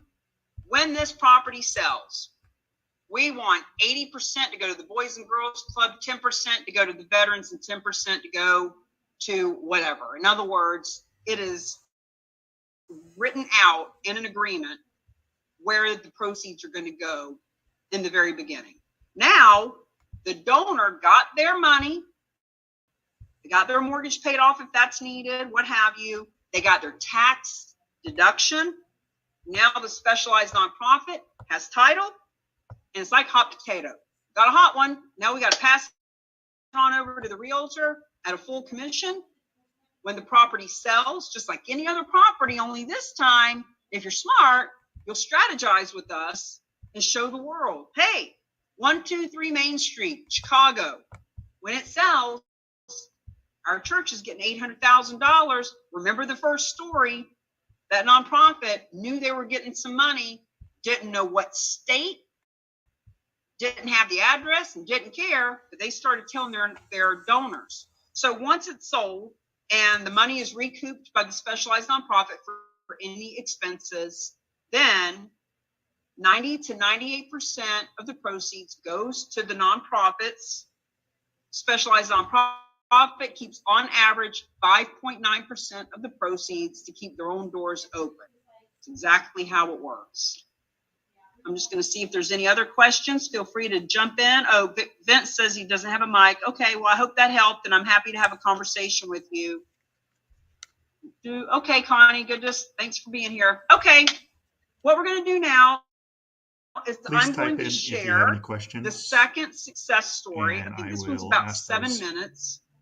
And feel free to go to the bathroom. Just put it up nice and loud so you can hear it. And if you have any questions, we'll handle them when we get back. See you in a minute. Thank you, Trish, Coach, Kathy, Coach with Nina, Gonzalo. Thank you all for coming. This is so cool. I appreciate all of you for taking the time to learn about charitable gifts of real estate to nonprofits. Welcome to the Real Agents of Change podcast. We love to celebrate and support our nonprofits, those they serve and those who serve them. And the nonprofit of all nonprofits is Realty Gift Fund. What Tracy, is the donation of real estate? I have it on my YouTube. We're going to talk a little bit about a commercial. I have it on YouTube, and I have it on that is underway. And go to my YouTube. Living in Santa Clarita, California is my YouTube channel. I also put it on my LinkedIn as well. To a donor-advised fund. And I'm recording it's here an interesting what story, I can. and it will help explain to your listening audience what kind of deals are possible from a complex set of ownership facts down to a simple donation. And this one has to do with a gentleman who is a dentist and owns a dentist practice across 6 different buildings in the Alabama region.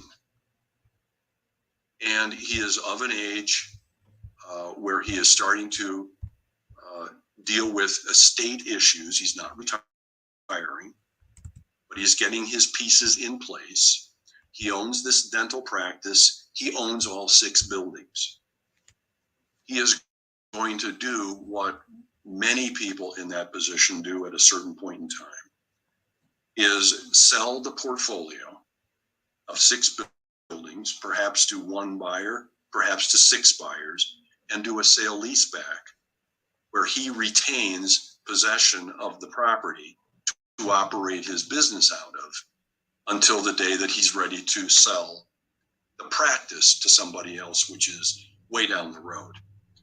So he has his lease terms all figured out, and he's trying to attract a series of buyers or a buyer to buy these buildings or the portfolio under the terms that he is proposing for a leaseback over a period of time. The term is going to be 12 years. The lease rate is going to be market rate. It's going to be an absolute net lease, which is what investors are looking for, meaning that the tenant pays for all of the expenses of operating the building as well as operating the practice. This is very typical in the investment market that we have grown up in. He would like to make a charitable gift of a partial interest in one of the buildings. And this is what we are negotiating right now, because the entire portfolio is owned in an LLC. And he has to separate these buildings into their own pieces so that they can position themselves to be sold separately. And this one building that he has in mind that we're looking at to be donated separately so that he can retain approximately an 80% interest in the building, but donate a 20% interest in the building prior to its going under contract to sell. And he has a listing agent in mind. He has no buyer in the horizon. He's doing this exactly right. He's putting the donation in its proper place, which is before the property gets listed and before the property goes under contract. And when it does go under contract, if everything comes together according to our negotiations, Realty Gift Fund will be a 20% owner of the building, and his dental practice will be an 80% owner of the building. And when it goes under contract and then sells, he will pay taxes, capital gain taxes on the 80% portion that he has retained, but the 20% portion will pass free of taxes, save all that money to flow through Realty Gift Fund's process to his donor advised fund. And it's a very clever move on his part. Now, this is very different because typically the whole point of donating real estate to a nonprofit is that you donate it to the nonprofit and then the nonprofit sells the property. So how is this one being facilitated where it's being donated or it's being listed first? Because you said he's doing it in the right process. Right. The donation actually will occur. We will go under contract for the donation. And then the property will be listed. And we will be named as a 20% owner and he will be named as an 80% owner. And then the property will go under contract and we will be named as a 20% seller and he will be named as an 80% seller. Got it. Everything perfect. So it's still the same basic process. It's just a percentage of the ownership as opposed to the whole thing.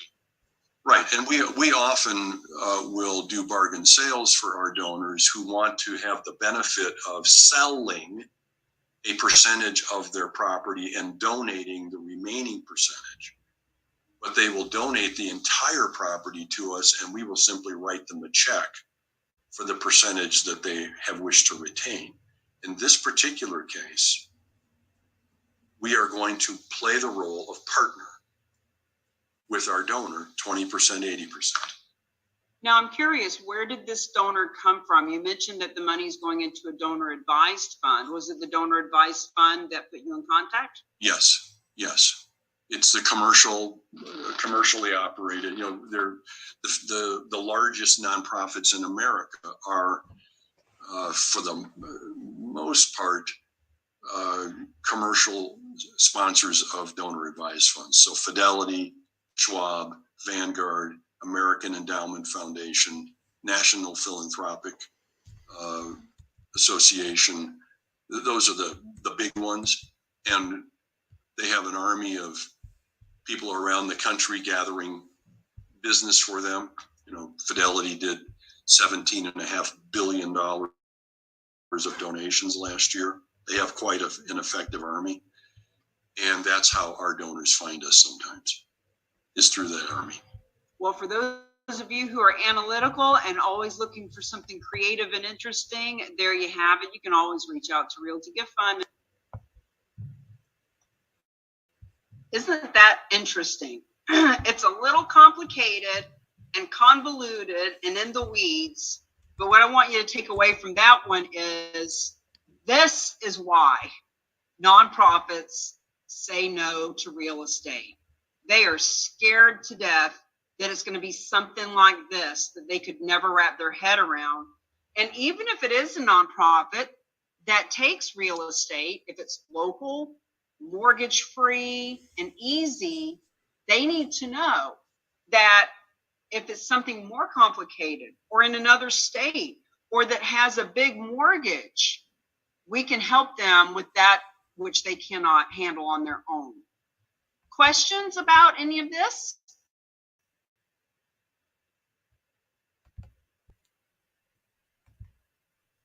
Claudia Antel, it's good to see you as well. Salvador, Sal, God, I haven't talked to you in 8 years. Nice to see people popping on. Sherry and Jackie, we met recently in the Clearwater area. By the way, we're back in Clearwater right this red hot minute, and we're looking to do some events. So you ladies that met us a couple weeks back at some of these title company gatherings, reach out to me or Alan, and we'll talk to you about what we're doing here in this area. Hey Sal, you're muted. You want to unmute? You're in Florida now, right? Hey Cammie, yeah, I'm in Florida now. So back to Florida, I say. So yeah, lots of things been happening, changing, back to the grind, and big things. So it's cool. Now, are you showing up as a real estate agent, a real estate investor? What's your thing? Yes. So, yeah, I mean, as a real estate agent, primarily investor on the side. How do you typically build your business, Sal? Who do you on your daily grind of prospecting, what are you trying to find? I mean, I do internet leads and get before, etc. Ideal is I'd rather switch from buyers to sellers. So more as a real estate agent than a investor? For now. That's my day-to-day for now, yeah. Just wondering, because when I know who you want to do business with and what you're passionate about, that I can come up with all kinds of social responsibility campaigns that help you make money, making a difference. So, whether you're wanting to be an investor and therefore build relationships with lots of realtors versus shifting your focus as a realtor from buyers to sellers, this is just a conversation that people are not having. So some realtors want to get in front of lots of financial advisors, CPAs, and attorneys, but so many realtors are trying to reach out to those folks. It's the same old, same old. But when you can talk to them about charitable real estate, it just helps you to level up and be someone that they want to have a conversation with. So you can build that relationship with them. So exactly, and that's why, like I said, I'll get back into investing, but that's because again, that's an appeal for people. I see your posts on Facebook that you say there's people, because again, down here in Florida, I'm in Fort Lauderdale, Pompano, etc. And so, of course, as people age and all that stuff, we have so I've been following you doing some of that. That's why I was like, yeah, good. Side out. We've got a guy in the Villages that we're going to be doing a presentation with shortly. We'll do a gathering first of CPAs, attorneys, mortgage companies, title companies, just all the businesses that would benefit from something like this, including the nonprofits that want to get in front of seniors. So Parkinson's, Alzheimer's, Friends of Hospice, etc. Put all those people together first and teach them about charitable gifting of real estate, that it's even possible. And then in December, January, when all of the people come back to the Villages from being up north, when they are repopulated again, we'll have a gathering where those business people who now understand what we're doing can be in the room with all the owners of the property, so that we can all come together and learn how this all works, so that the mortgage and title company can get together with 100 realtors, which helps them. And so that all the donors that come in can learn about the realtors and the CPA that understands this. In other words, we're creating a campaign of social responsibility that helps everyone involved. Just dropping that little pebble into everybody's pond. Any other questions? Or I'm just going to do the next section. I guess I'm just. Thank you. I guess I'm just doing a fabulous job. I'll just keep going. Let me get back to sharing the screen. And now we're going to get into some details, some documents. Let me get rid of this and find out how they come over here. You got to be able to dance and juggle at the same time when it comes time to do a PowerPoint. All right, section 3. Let's get into what qualifies. You might be wondering, you might be thinking about properties that you actually know about, or properties that have been on the market for a long time, or what have you. So let's get really clear about what qualifies and any special documentation that you need to know about. So the overall answer to what qualifies is simply this: it cannot be a timeshare. It needs to have equity, and it needs to be marketable. Meaning, back to the conversation earlier about if it's not if it's contaminated and you can't fix it, if it's landlocked and nobody wants it. In other words, there are some properties that may not be marketable right now because the current owner won't build a road to it or won't put that new roof on it or what have you. It might be that there's something that the specialized nonprofit can do to it to make it marketable. But overall, it needs to be something that can sell. So examples, guys, anything residential. Yes, people do donate their primary homes.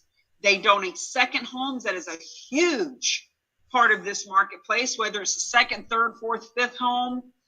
They donate investment properties. There's a story of a guy up in Boston area.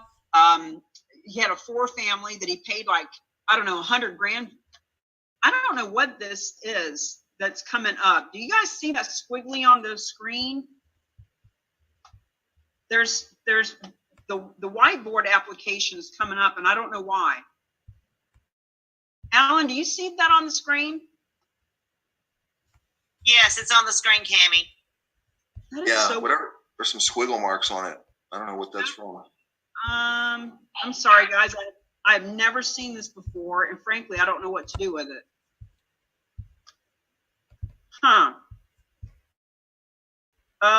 Grace, if you are sitting in and can tell me what to do with this, that would be Is it great. affecting your ability to go forward with the slides? It's not. I just want to get rid of it so it's not, so that it doesn't keep happening, because this is the second time. But I'll just keep going, guys. Apologies. Things change with Zoom, and I have no idea. Well, let's look into fixing that, though, Grace and Alan, if you can help me.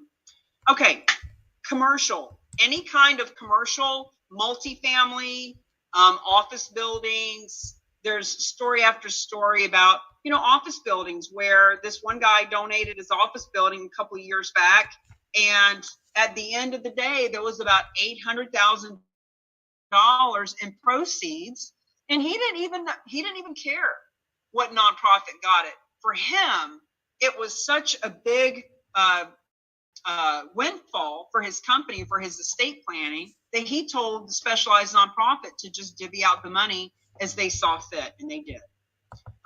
Strip malls, dear Lord, think about all the vacant strip malls. Now, this isn't about a strip mall that is so overburdened with debt and in such bad disrepair that nobody could ever use it, but it is about one of these strip malls that might be getting ready to be foreclosed on, and it could actually be shifted into like government housing or apartments or something. In other words, it could become marketable with a little bit of creativity. Storage facilities, restaurants, as long as it has equity and as long as it's marketable. Hospitality, land. One of the stories under the rock.com/donations is about land that is commercial, several $1 million in value. Raw, farms, ranches, no timeshares. That's really the only absolutely no thank you. What qualifies the property? Length of ownership needs to be at least a year or more when you look at the perspective of tax implication. In other words, if the person is donating it just because it's the right thing to do and they've only owned it for 6 months and it's not going to help them with taxes, well, that's up to them. But in order to get the tax benefits, at least a year of ownership. Marketability, we talk about a lot. Will the property sell? Will it sell?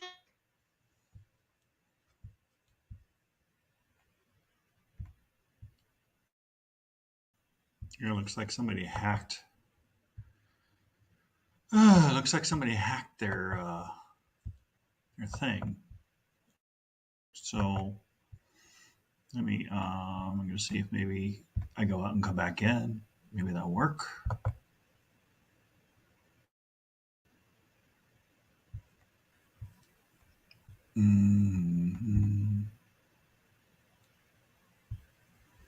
Took 6 months. They took $90,000 of cash of their own capital to convert 3 commercial lots into 7 residential lots, bringing the value up to $700,000. So it became more marketable in a different way. Just examples of why you want to have a third-party expert that's doing this. The underlying tax circumstances are a part of what qualifies, meaning the very first question on the property evaluation form is, what is your intention?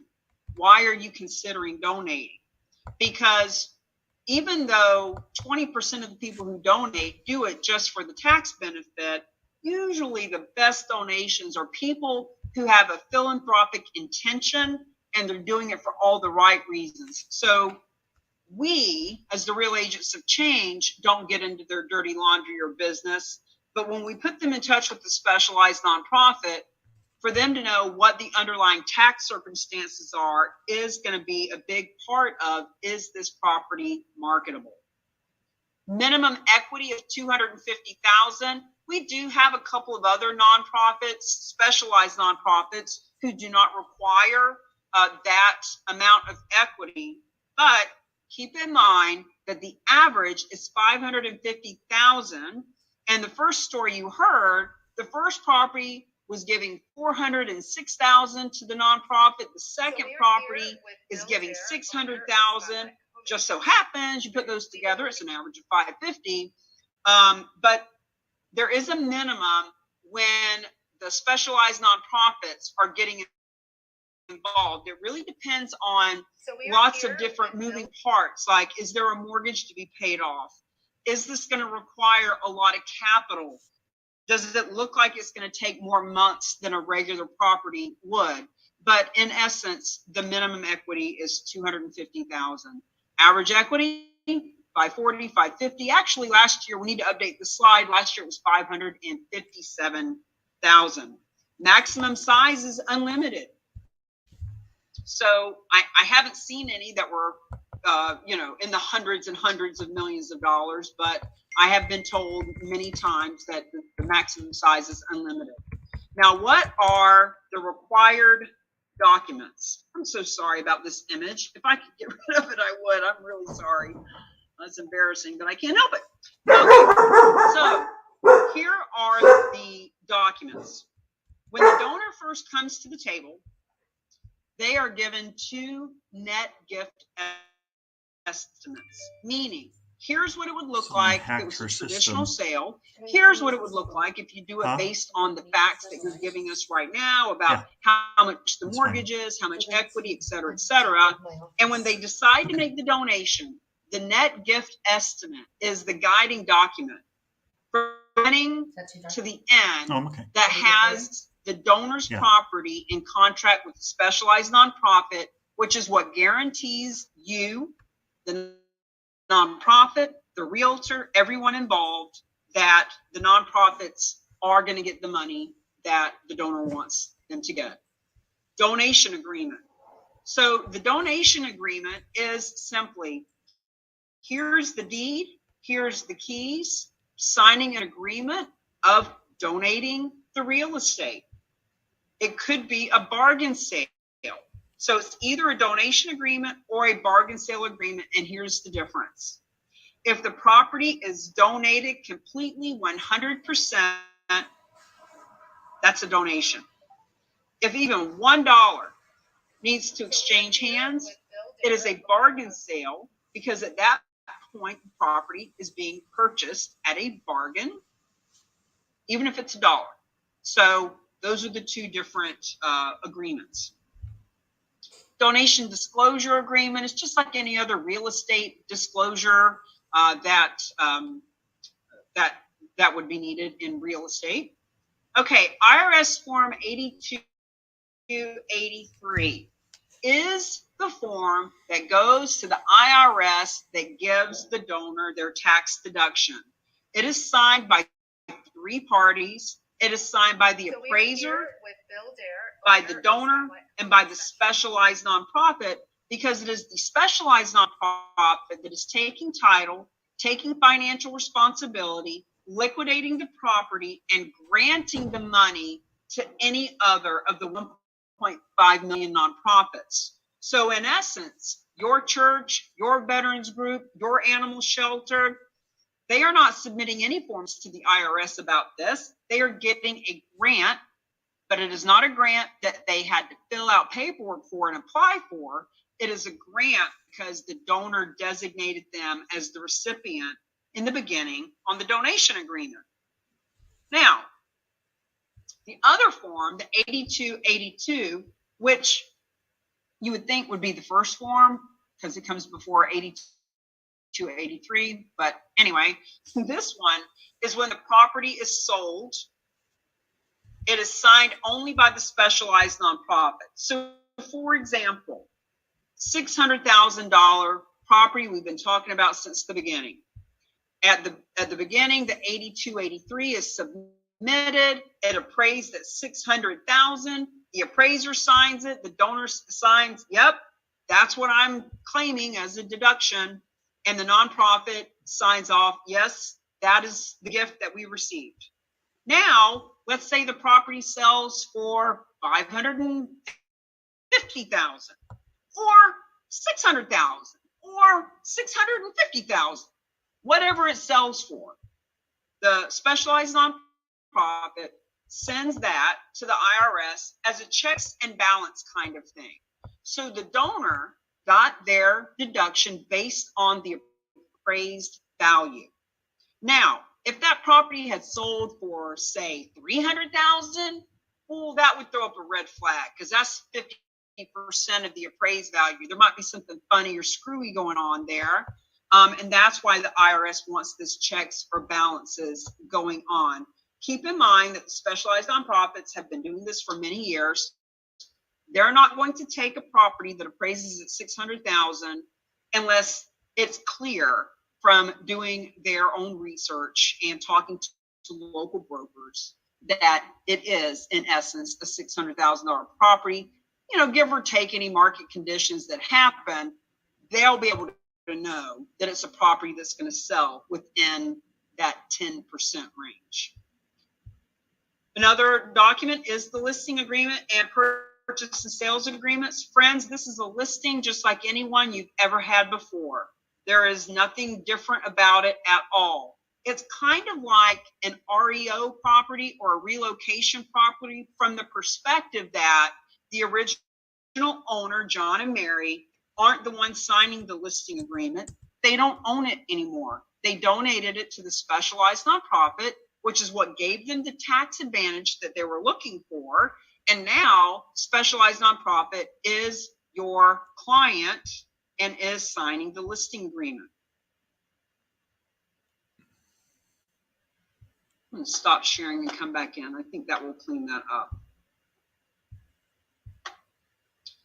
Okay, preliminary property evaluation. This is the basic property evaluation we put on the screen earlier. The RAOC.com/property evaluation. So in other words, there's an online version of this. But what we want you to know is it shows the owner's unique goals, information about the property. You know, how much do you owe on it? What do you think it's worth? Things like that. Just like anything, any kind of real estate that would need to be evaluated. And that is the end of section 3. Now, that was the meat and potatoes. That was the key number 1. Learn what is charitable real estate. You got pretty much the knowledge about what this is. If there's something that hasn't been answered, now would be the time to ask it, because when we come back from the next story that we share, we're going to be talking about the difference between specialist versus champion, and Alan's going to walk you through that. That starts to get into key number 2 of lead generate. So what kind of questions do you guys have? And Alan, please let me know via text if you need this presentation shared with you so that you can pull it up, or if you're good. Yami? Yes. You may want to log out from your Zoom and then redo it with a different password, because maybe that's what is going on. And just send like to all the people that are in our class that you can see on the list. that you know. Okay. Because I think, I don't know if it came, there's hackers everywhere. I don't know if it maybe came from the clubhouse, which probably is my guess. Because there's people that are trollers and hackers that go through there and they visit rooms and then, they like to screw things up. But you might want to add that. Sure. Okay. We'll take that under advisement. Thank you, Sam. Guys, you got any questions? We're going to share the last case study, which will be about 7.5 minutes.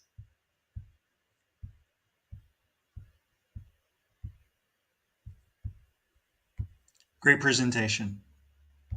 Thank you, Sam. We appreciate you always supporting.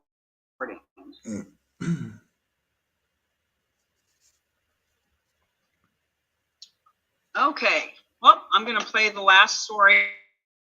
Alan, let me know if you need that presentation, please.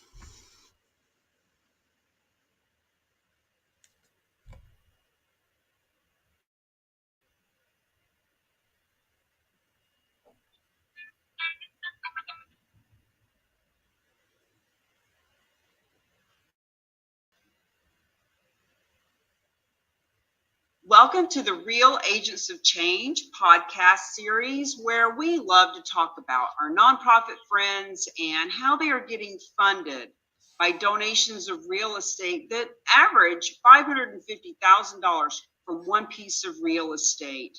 Our favorite specialized nonprofit, Realty Gift Fund. Bruce, what is our story today? I'm going to talk to you, Tammy, about a deal that I was introduced to just a few hours ago.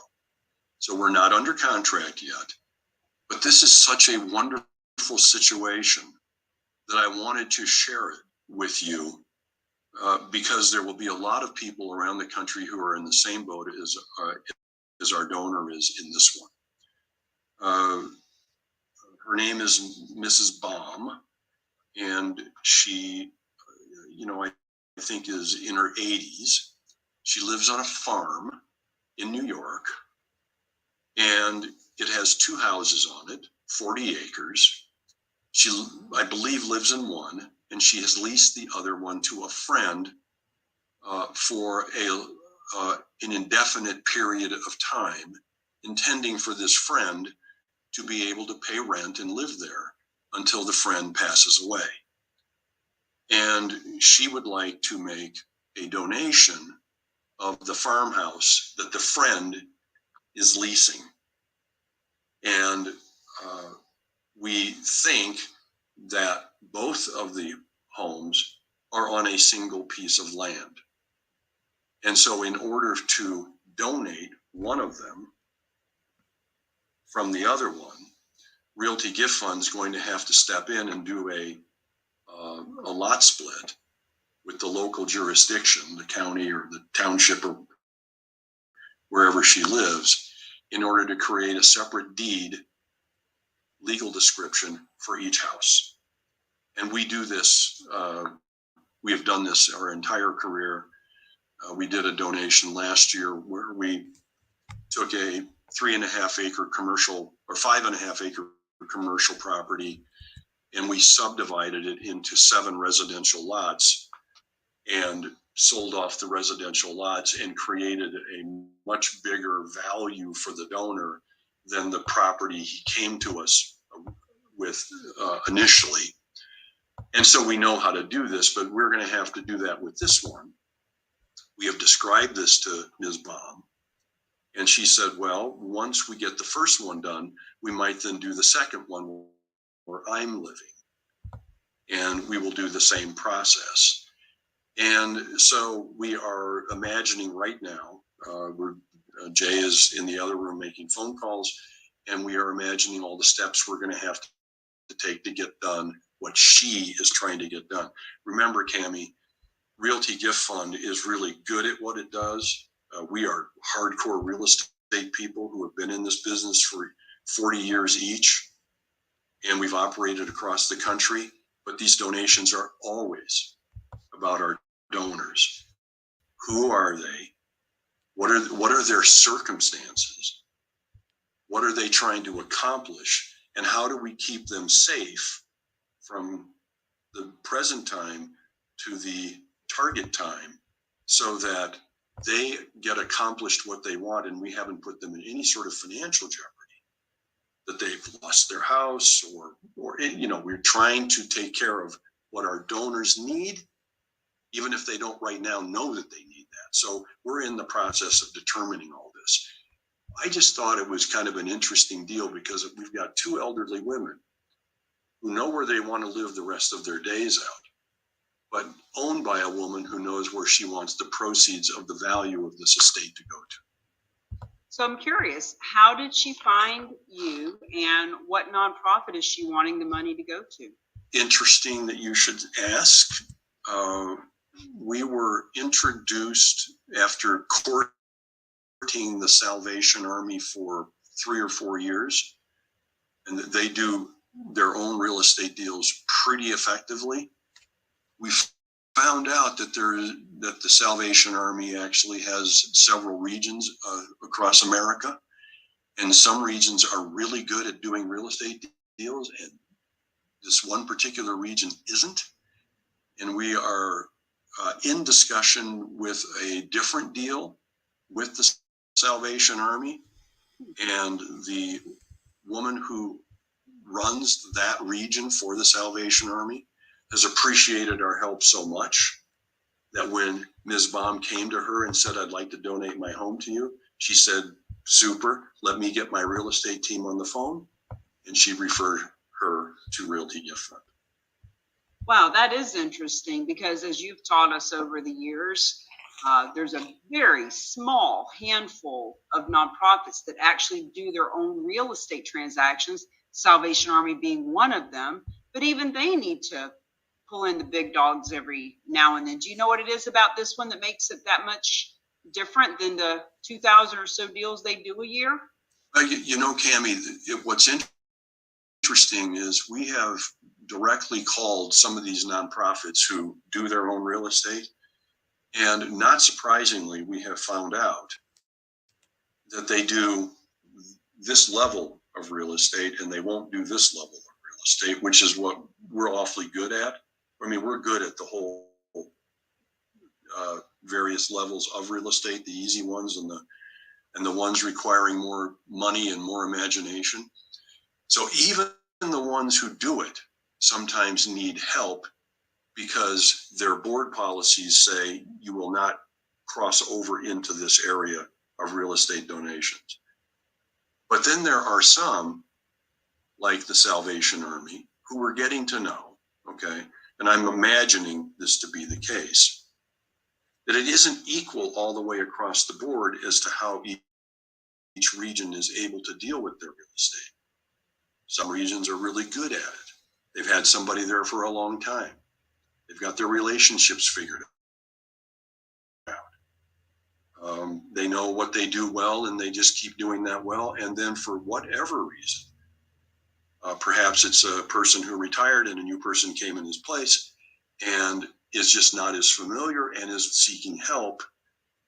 And for whatever of these various reasons it may apply, Realty Gift Fund is there with our 40 years of experience to step in and help with the things that they don't feel as comfortable with. Well, I've definitely run into several stories now of nonprofits who say they do their own deals, right? But sometimes need the help of someone with more experience. Well, thank you, Bruce, for another story. Friends, gifts of real estate are happening all over this country to the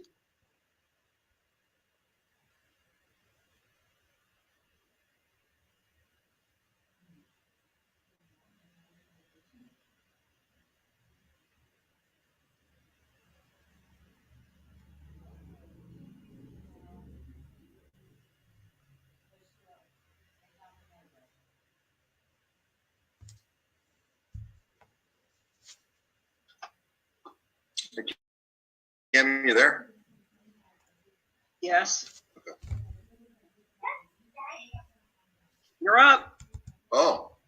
Okay, I figured there was another bit for you there. Sorry about that. My fault, folks. All right, guys, listen, I just want to real quickly, I'm going to share the screen. I just want to go over a summary of basically what the difference between a specialist and a champion looks like. So let me just share this. All right. So this is, you go to therock.com/store. This is the landing page you'll come to. And it talks about our products, the charitable real estate products that we have. The basic product, everyone here should be getting at least the specialist package. It's very simple. It's very straightforward. You're first of all going to have access to. Let's see, I'll go to this simply. I'm going to skip through a lot of this stuff. Go right to the meat and potatoes here. All right, you're going to get your your certification, designation, and licensing. You get the certified charitable real estate specialist designation that you can put on, your card or your website, any of your branding, your marketing. You'll get a printable certificate as well from the Real Agents of Change, and the use of our trademarks and logos so that you can put those on your personalized marketing. Now, the one I talked about during the presentation was with our office hours with Bruce, which are the 3 hours with our team specialized nonprofit. That's the Real Agents of Change. And it's the first, second, and third Wednesday of the month at 1 p.m. Eastern time. And I cannot stress this enough. This is a huge value right here to get one-on-one access with Bruce.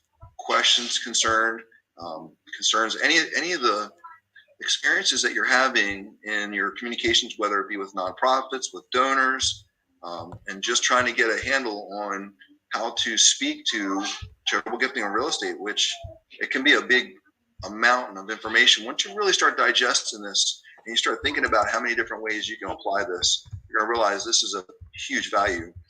Where it says get promoted, this is the interactive map that we have that highlights all the certified charitable real estate specialists, the nonprofits, the financial professionals that are involved that have gotten certified, and even donors who are all going to be on this interactive website. So if you hover over any specific area, it'll pull up all the local, the RAOC affiliates, or the people that are either specialists or champions in those areas. And even when people are searched on Google, so if someone were to search charitable gifting of real estate in Florida, then it's an opportunity for that person to come up on a Google search. We've already had people talk about them being found on Google searches just from this one page.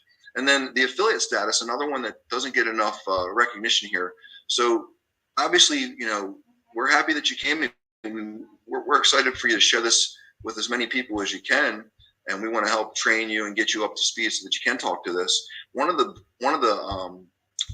bonuses to bringing people to the master class and having them also either get specialist status or champion is that you'll get a 10% referral fee as a specialist, as an affiliate status. So it's just another way of incentivizing you to share this information, and you'll get a financial reward for doing so. And that's basically specialist in a nutshell.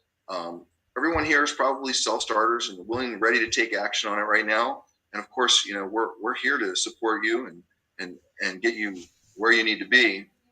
What you get as a champion, though, that's what I want to talk about the most, because this is really where thousands of hours of Cammie and Danielle, Grace, myself have been putting into documents, videos, interviews, marketing material.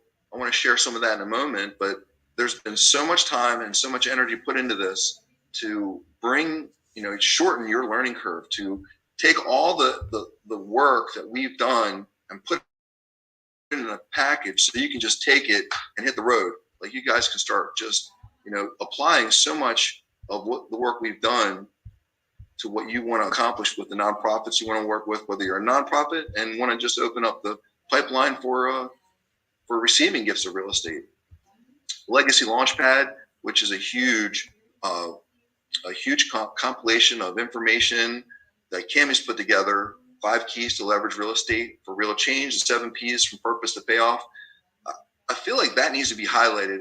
When Cammy first went through the 7 P's with me, one by one, and just broke my whole, like, it just broke me down as a human being and sort of exposed what my real motivations were. This is such a powerful way to really get focused on your purpose.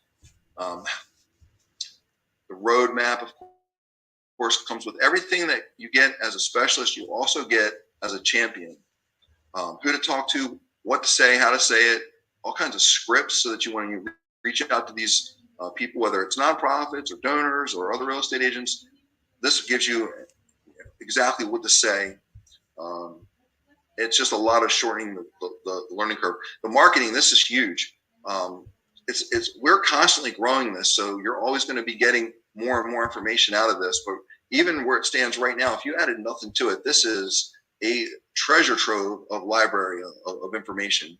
You get marketing templates, covers, banners, signs, etc., things that you can use when you're putting out whether for sale signs or hosting networking events. 60 social media posts formatted for Facebook, LinkedIn, and Instagram, and an email campaign with templates. And then there's also custom marketing that will be personalized for you. You get a personalized Real Agents of Change page. So personally, mine is www.therock.com/Alan. So you would have, whatever page that you want to have with your name. It could be your business name. Another powerful tool for you. You can just direct people straight to the website under your name. You get the one-on-one presentation slide deck so that you can do your own one-on-ones, which I think everyone here is fully capable of doing. If I can do it, you can do it. And I did it last Wednesday. I'm not even a real estate agent. Charitable Real Estate Roadmap. This is a basic diagram of the process from the beginning to the very close of how the charitable gifting real estate works. So when you have your own personalized roadmap, it'll have your information on there right now. I think the one that's very small, but this has got Michael DeShavi's personal information on there. So when he gives this to a nonprofit, he wants to deal with them. And it just simplifies the process so that they can look at it and see what it actually takes to accept the funding from a gift of real estate. The training and the strategy, 5 live training strategies with Cammy personally and expert guests. This will be every Thursday at 7 o'clock. We do a live strategy session that you'll have access to as a champion. And like I said, thousands of hours of worth of video, interviews, training, research, testimonials. There's just so much to talk about with that. It's so valuable. The affiliate status goes from 10% to 25% with the champion. So normally the cost to become a champion is $2,000. We've discounted it today for $1,000. And you even have an extra coupon code today. It's RAOC. I'm going to put this in the chat, but it's RAOC 0719. So it's RAOC, Real Agents of Change, and today's date 0719, and that'll give you an extra discount so that you pay $400 is the investment for the specialist, and then to upgrade to champion, it'll be another $600 investment, and that's it.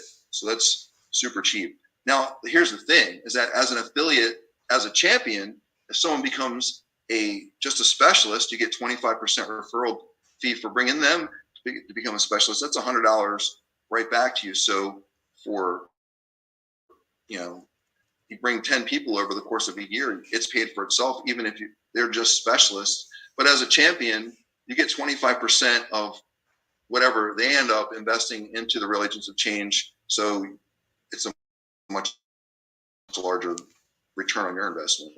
You get access to the private Facebook group, the Inner Sanctum. So there's a lot of information that we exchange in the private Facebook group, more documents that get printed and then just posted right in there that you won't get access to without being a champion. And then, of course, a hard copy autographed by Cammy herself, hard copy of Real Estate is Hot, Fundraising is Not, which is the core. The information is the core of everything that we're talking about today. Now, some of the things I was talking about, I want to play this little video while and finish up the rest here.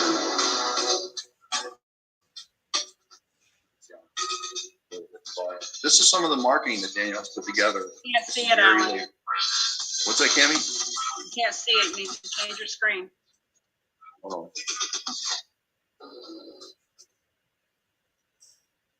It doesn't change. Oh, I got to change this. Okay, I got to share the new screen.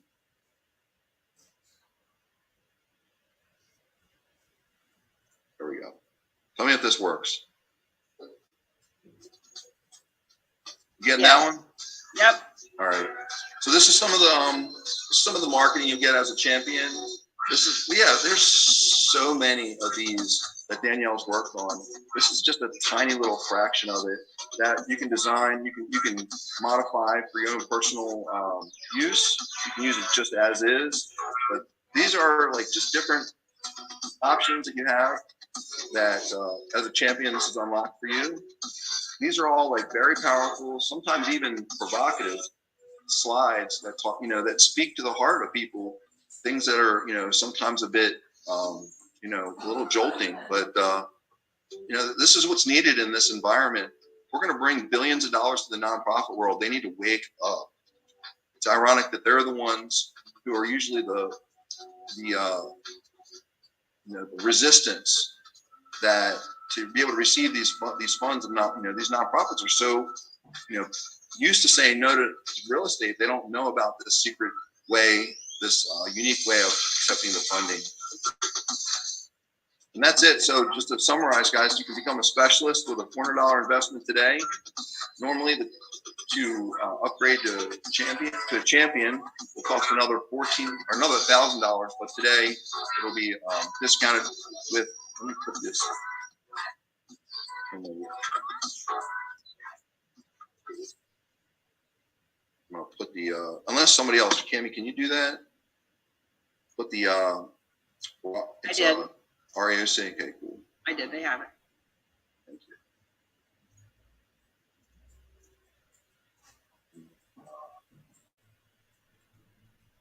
Alan, Yes. How do I stop sharing? just go down to the bottom with the stop share, the red button.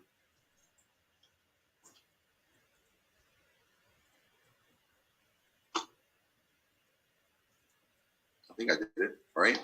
Nope, still seeing it. You got a dog over here. Hey, dog.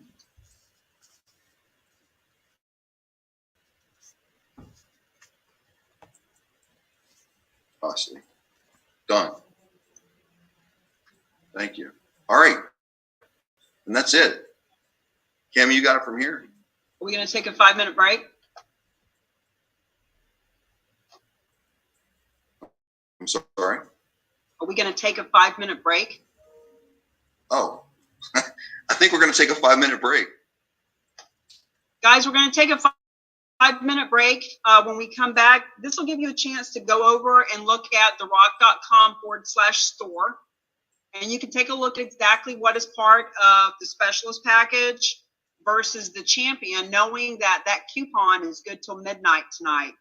We just do this when we have the master class. We want to give you that incentive to go ahead, because look, we need your help. We want to give $1 billion a year to the nonprofit world, and we want to give the realtors 50 million in commissions over each year, and we can't do that by ourselves. So go take a peek at it. Next, we're going to have one final session that is all about who do you talk to? What do you say? We're going to go through about 30 minutes of that, and we're going to assume if you stay with us, that means you're ready to go from key number 1 to key number 2, which is lead generate, and that's what champions do. So we'll see you back here right at 2 p.m.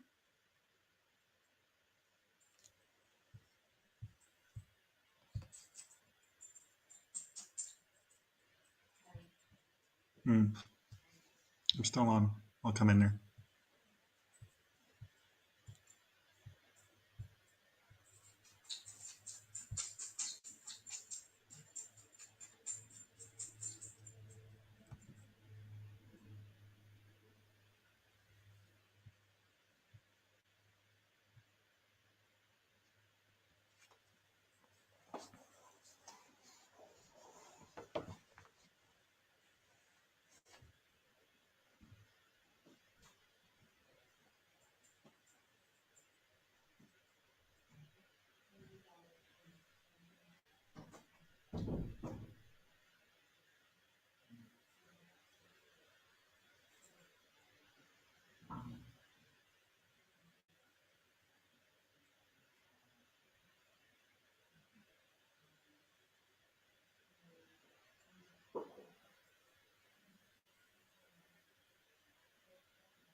We're just on a quick 5-minute break for those that are on my social media.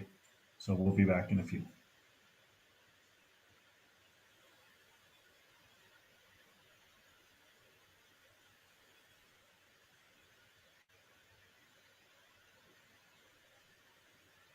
Everyone in this room, we're just on a quick 5-minute break. Thank you so much for coming and listening. And if you want to know more about guys, we're going to be stepping into the next segment in just a minute. Just thought I'd jump on. It's 1:58. Does anybody have a question or two while we're waiting to get into the last section? 9 billion.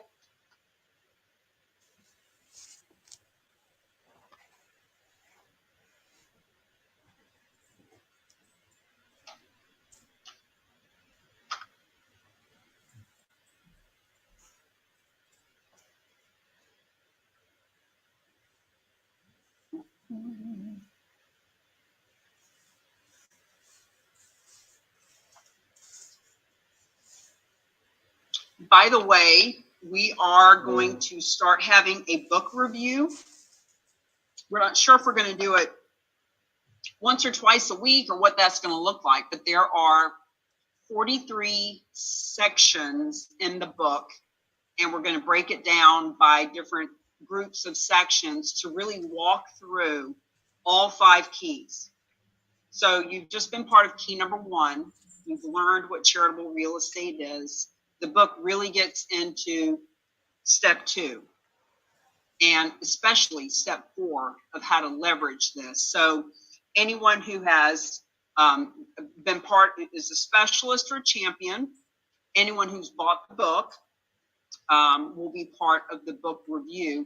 And we are actually also having nonprofits that are buying dozens of the book. In some cases are starting to order hundreds to hand out to the realtors and financial advisors in their area. Real estate companies are wanting to share this with their realtors. In other words, making money, making a difference is what it's all about.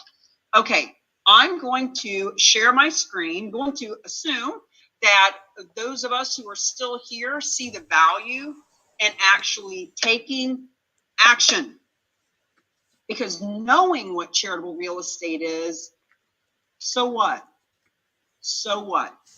If we don't talk to people and actually help to find the people who want to donate and have these really interesting, sophisticated conversations, which lead us into relationships and rapport and resources that we wouldn't have had without them. We are all in the group living examples of the relationships that are created. I mean, even Sam is just a soldier. He's a warrior for us out in the world, and he's doing it on Clubhouse.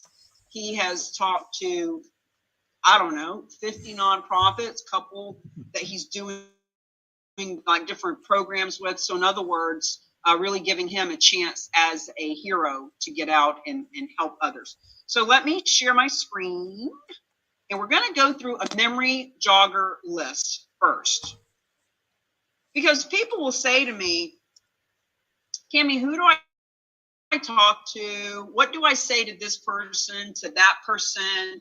And when you are part of the champion package and we have the videos and we have the purpose workshop and we go through like, what is your purpose? And we talk about what is their purpose, meaning the people that we are talking to, whether it's a one-on-one conversation over coffee, whether it is a post that we're putting on social media, whether it's an e-blast to 100,000 people, we need to know what's in it for them.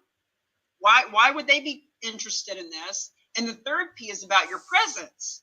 Like, who are you being in the conversation? Are you showing up confident, convicted, like really on fire to let people know about this? Or are you scared and reserved because you don't really understand it? So we're going to start keeping it really simple with our top 10 memory jogger list. To start thinking about who would you talk to. And we are going to have a little bit of back and forth, a little bit of engagement with this. So be prepared. Because look, if you're not willing to talk about it with me, you're definitely not going to talk about it with anybody else. So the memory jogger list, we call it the top 10. It might be that you know 2 people in this category, and it might be that you know 100. You just say top 10 to keep it simple. So for example, altruistic donors. Friends, if this is really important to you, if you really want to help your causes and communities, if you're ready to step up and do what you say you want to do, then get a pen and paper out and write down at least one name for each of these categories. Everyone knows someone who gives to a nonprofit for all the right reasons. You've got a friend that's got breast cancer, or her mother had breast cancer, and now she wants you to go on the breast cancer rally walks. We all know someone who gives all they can to the animal rescue shelter because they just flat out love the dogs. So if you're a nonprofit and you're an animal shelter, you should have 500 of these at least. But everyone knows at least one. Numbers focused donors. So there are some people that we know that donate just because they do want to get that tax write-off, just because they want to be seen in the community as how much they gave last year, just because they want to be acknowledged for being a generous donor. We all know that person, and sometimes we know 10 or 10,000. Volunteers. Who do you know that's always cleaning the cages out at the animal rescue? Who do you know that's out helping our veterans? Who do you know that goes out on Earth Day to clean the beach? And if you're a nonprofit, who are those people that show up to sell your raffle tickets and put all the flowers on the table for your gala? Friends, we gave you a warning in the beginning. This can be a blessing or a curse. It is a blessing when you write these names down and you actually take the action to speak to them from the heart and let them know there's a better way. And it is a curse if you sit here and watch what we're doing and don't say anything to these people, knowing how bad the world is suffering and struggling, and how we could actually be the ones that help. What about your past clients? If you're in real estate for more than 3 years, you should have at least 50 past clients. I'd like to think that if you've been in business for 10 years, you got at least 500 or 1,000. Your past clients, if you're in real estate, you know the people that have the veteran flag outside. You know the woman that's got 10 cats in the house. Guys, you've got past clients, you've got current clients. All right. Even realtors on here know other realtors, and you know realtors in other cities and other states. Guys, there's 1.5 million nonprofits. If you're in California, there's 5,000 per county. If you're anywhere in the country, there's at least 499 per county. You cannot help all of them. You definitely can't help the ones that aren't in your marketplace, and you can get a referral fee, both from us as an affiliate and for referring these donations of real estate. And if you're wanting to build a real estate team of other realtors, we got a whole module on recruiting. So who are the realtors that you know? And if you're a nonprofit, you need to think of all the realtors you know all over the country, because they are going to help you find donations, because they're going to get paid to do it. Financial advisors, everybody knows 1 or 2 or 10. Every one of us have met with one at a Panera's for an hour talking about how we're all going to send each other business. Guys, if you're a real estate agent, instead of being stuck with one financial advisor, what if you actually brought this to 500 of them? Now, I know that I can have big vision and think of things in big ways, but if you want to be a Superman kind of person, you can get on the stage and speak to 500 of them. If you're a Clark Kent and you'd rather be behind the scenes, we can help you with that too, but you got to make the list first. Property managers. Cammie Baker, why would you have us put property managers on a list about charitable gifting and real estate? There is no one else that is going to be more boisterous about the property owners they know that are having tenant, trash, and toilet issues. Property managers know who owns property, who wants to sell property. You should be making friends with them anyway. And besides that, guys, property managers, you know, one of them's a veteran. One of them is a survivor of domestic abuse and is helping a woman's shelter. One of them brings their dog with them to the office every day. Like, really start thinking this through. Thinking about the title companies, the mortgage companies, the property managers. So there's all the ancillary real estate businesses on top of all the specific businesses that would benefit from a veteran campaign or an animal campaign or a university campaign. All right, who are the nonprofits? You know, you would not have shown up to a charitable real estate masterclass knowing that this has to do with funding nonprofits if you didn't know at least one. And if you don't know any, well, hello, this is a good time to start meeting them, start chatting them up. That's, friends, that's how we do business. Meeting and mingling our way to millions. So the nonprofits, this is a top 10 memory jogger list. I'll bet every one of us knows at least 10. I'll bet some of us know 50. I'll bet some of us will be brazen enough to do a Google search and pull up the list of 499 in their county. Influencers. Why would we talk to influencers about charitable gifts of real estate? Because they're on Facebook and TikTok and LinkedIn talking about how their child has autism or how their husband survived the war in Afghanistan. Friends, influencers are people that can help you influence your market with this information, and they all have someone or something that they care about and take a stand for. Property owners, imagine that. Who do we know that has real estate? And guess what? Who are we to prejudge what someone owns, what they would do with it, who they might donate or how much they might donate? Don't pre-qualify people. It's none of your business why they would want to donate or if they would want to donate. Our job is to simply let them know that this is an option for them. Because guess what? Property owners know other property owners. And maybe the one you're talking to only owns their primary residence, but maybe just last week they were talking to someone who inherited a property or was talking about they don't know what they're going to do with this property with all the capital gains tax. Just let them know. Center of influence, we're all at least in our 20s, most of us in our 40s, 50s, and 60s. We got big centers of influence, friends.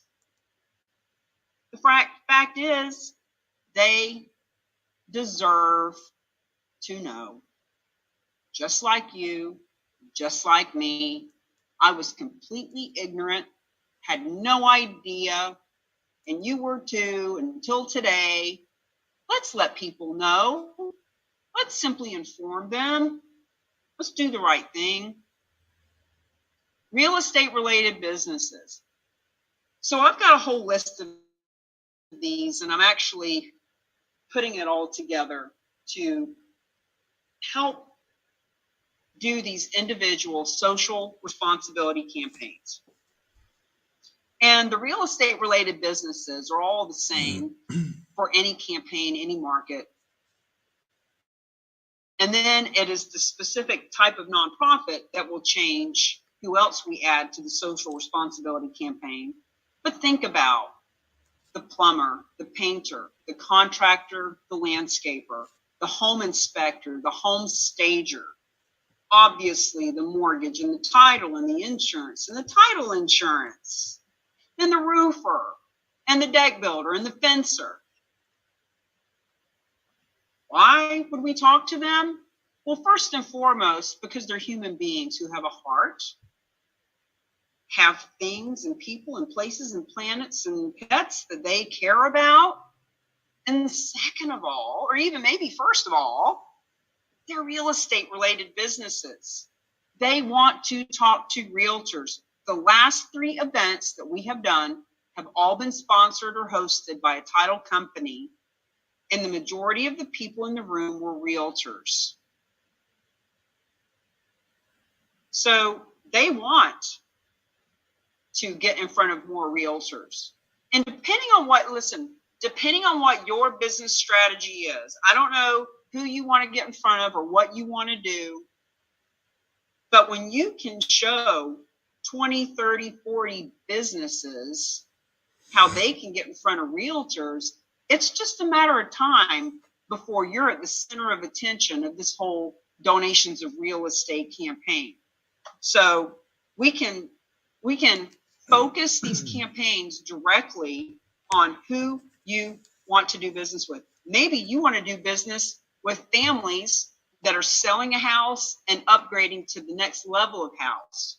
Whole campaign for that. Maybe you want to do business with financial advisors. Maybe you want to do business with, maybe you want to be the go-to for all nonprofits in your area. But friends, it starts with creating a name list. Talked about those animal lovers. You know, Giving USA is the Bible of donations and percentages and who gets what and how do people give. And it broke my heart when I saw on their pie chart that animals are the least donated to cause, and they are bulked together with the environment. Environment and animals together, 3%. I personally want to do something about that. Children advocates, my goodness, so many people are doing something for foster kids, children that are abused in this world. If you are a realtor and you want to get in front of those families that have those children that are 5, 6, 7 years old, and they need to sell that house and move into a bigger house, you can get them on both sides of the transaction. Children advocate.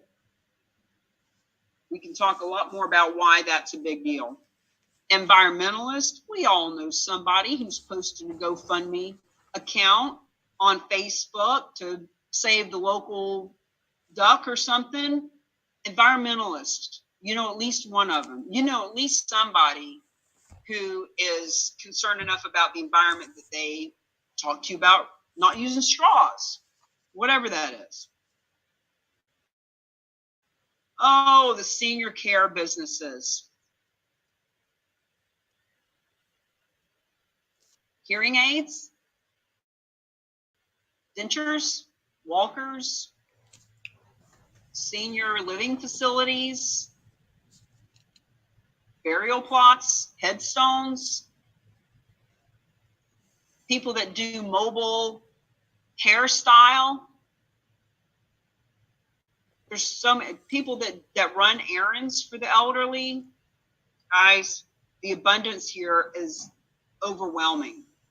How many ways we can make money making a difference through charitable gifting of real estate. Healthcare providers. Cammy, why would we want to go talk to a doctor or someone who handles trauma, PTSD, nurses? Friends, healthcare providers in general, they're healthcare providers. They're helping people who need and use and leverage and are part of nonprofits. Children with diabetes, heart care issues, people with brain traumas. So the healthcare providers, your doctor, your nurse, your podiatrist, your cardiologist, they are all helping nonprofits, and they are all doing social responsibility campaigns because they know that when it comes time to choose a cardiologist or a pediatrician, they know that if they're seen out in the public doing good things, that it's good for business. Put them on the list. Don't worry about what to say yet. Just put them on the list. Veterans, veteran businesses. Who do you know that is we see them all the time. Maybe it's just me that's noticing the vehicles around me because I'm on a motorcycle and so I'm looking at it, but I see veteran-owned business on the side of vans every day, on trucks, the painters and the contractors and the air conditioning specialists and the plumbers that say veteran-owned businesses. What about the businesses that aren't owned by veterans, but they support veterans? Like veterans drink coffee for free here every Monday. Veterans get 10% off. We support our local veterans. What about the veterans themselves? Who do you know that's a veteran? Because I guarantee you, there is a nonprofit like Mission 22. Did you know that 22 of our veterans commit suicide every day?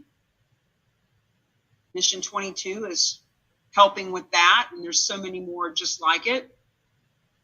And the veterans themselves, we all could put together a list right there, 20 people. Religious affiliations, I do not understand. I cannot comprehend how anyone could learn about this and go back to church on Sunday and look people in the eye and not tell them that they found a way that the church doesn't have to suffer and struggle and be financially underwater anymore. I just don't know. I don't know. Happens, but I don't know. What about all the people in the church, all the pews that you sit on every day? There are so many people in this group that know big people that are up in the Catholic Church and Jehovah's Witness and Baptist, like Jewish. God, the Jewish community is so huge and so underserved and underutilized when it comes to sharing this information with them. Friends, who do you know? Here's another statistic for you. Remember how I said earlier, the most underserved nonprofits is environment and animals all bunched together. They get 3%. Here's another statistic. The largest group of nonprofits that receive funding is religion. 28%. One out of every $3 that's given to nonprofits goes to churches. If you're not talking to these people, I'm just going to say it. Shame on you. University affiliations. Woo! All the schools, all the private schools. You got your kid went to private school. You went to a university. Your kids right now are going to a university. People who love to recycle, you know them. They're making those posts all the time. People who are always wanting to change the world, you know who they are too. They're always talking about what's broken. I don't know if they know how to fix it, but they sure do know what's broken. We can let them know how to fix it. We can help fund the nonprofit world. People who are talking about starting their own nonprofit. I meet these people every week. Every week I meet people who are starting nonprofits. People who are healthy and talk about health. You know, that's another one for Alan. Not only is he a veteran, not only is he faith-based, not only does he have a rescue animal, but he's healthy and he talks about health. Like, you know, for him to actually, if he wanted to build his personal trainer business, he could build it around talking to people about charitable gifting of real estate. It's another whole conversation, but it's there. People who are retired. We are traveling the country in this RV. Every RV park we go to, I would say 70% of the people per park are retired and over 65 and traveling from someplace else, we've got to put right on the outside of our RV, donate real estate. You choose the charity, we'll do the rest. They're retired. We need to be talking to them about this. Seniors, the seniors themselves. When you think about where is real estate going to come from? Where's these donations going to come from? People that are 65 and older, they are typically have a higher level of education. They typically have a higher income bracket. They typically own multiple properties. They're typically a senior. Whether they have children or not is irrelevant, but the seniors are where we're going to find a lot of these properties. So I would like to just have a quick chitty chat. I'd like to find out, who have you thought of? You don't have to give us people's names and telephone numbers, but just, I'd like to hear some input as to whether or not, did you think of somebody that, Sam, did you think of somebody going through this again that you hadn't thought of before? Beverly, have you thought of someone? Jackie, Barkley, I'd love to hear if this is helping at all. Amy, it definitely is. I think that, I'm 5 months into real estate. I've had 3 transactions, and I already think of one client that comes to mind. So absolutely. Good for you. And you're 5 months in real estate.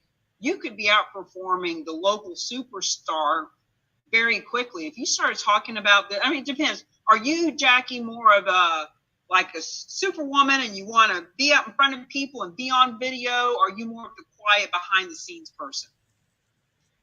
I'm the one where they say, don't put baby in the corner. So you can put me on stage. Absolutely.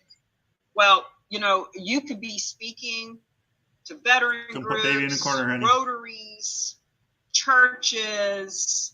You could just be doing Facebook Lives. There's so many ways to get you in front of hundreds and thousands of people, not the least of which doing Yahoo Finance article.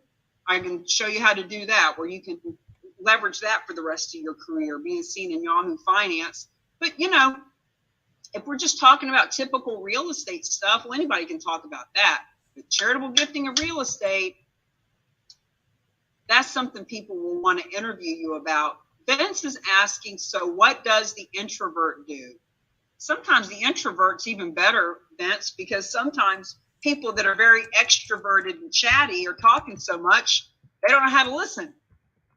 So it might be that you as an introvert, you're probably listening and watching and observing more than the extrovert, and therefore you probably know even more of these people. Now, you may not have big, huge conversations with them, but I need to know a little bit more, Vince. I know you don't have a microphone and you can't come on, or can you, introvert? But if you tell me a little bit in the chat, are you a realtor? What is your intention with this? Do you run a nonprofit? Who do you want to do business with? So thank you for the question. So what does the introverts do? The fact is, I need a little bit more information than that. It's kind of like if a realtor says, hey, I'm going to call for sale by owners. What do I say if they ask me my commission? Well, that depends. Where are you at in the conversation? Are you on the phone or are you at the door? What is their motivation? Have you built rapport? Do you know why they're selling? In other words, you need a little bit more information than just what does an introvert do. So strictly for the information, none of the above. I don't even know what that means.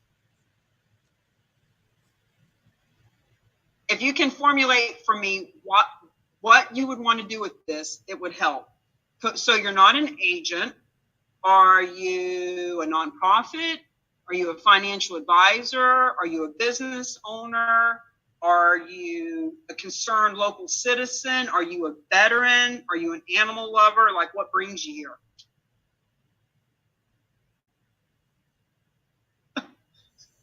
Vince, it's like pulling teeth, bro. If you want to have a conversation with me, let me know why you're here and what you'd want to talk to people about. What is your motivation. Because I don't know what an introvert would do if I don't know why he would want to talk to anybody. And this is what we talk about, right? Thank you for helping us to ferret this out. As a specialist, you get certified and you can be on the map and you can come talk to Realty Gift Fund. That's awesome. That's a huge step in the right direction. But as a champion, now we want to start talking about who do you want to talk to? Like, do you want to be the go-to realtor for everyone in the Tri-County area? Do you want to be focused hyper on helping domestic abuse? Are you not even sure like what nonprofit turns you on, but you just know you want more listings and you want them in that neighborhood over there? Are you a nonprofit who's looking to build another school for the kids in Africa and you need $1 million and you've already tapped out your donors? Like there's, just need a little bit more information to be able to answer a lot of questions. Beverly, I haven't seen you here in quite some time. I'd be interested in who you thought of since we've been going through this. Well, it's giving me my confidence up. I'm actually changing financial advisors. So I'm going to speak with a new financial advisor actually tomorrow. So this just re-energizing myself into the language and thing it's given me more confidence to go. When I talk to him, he will be presenting me for something and then I can ask him for something, kind of give and take return. So that's what I got out of it just a minute ago.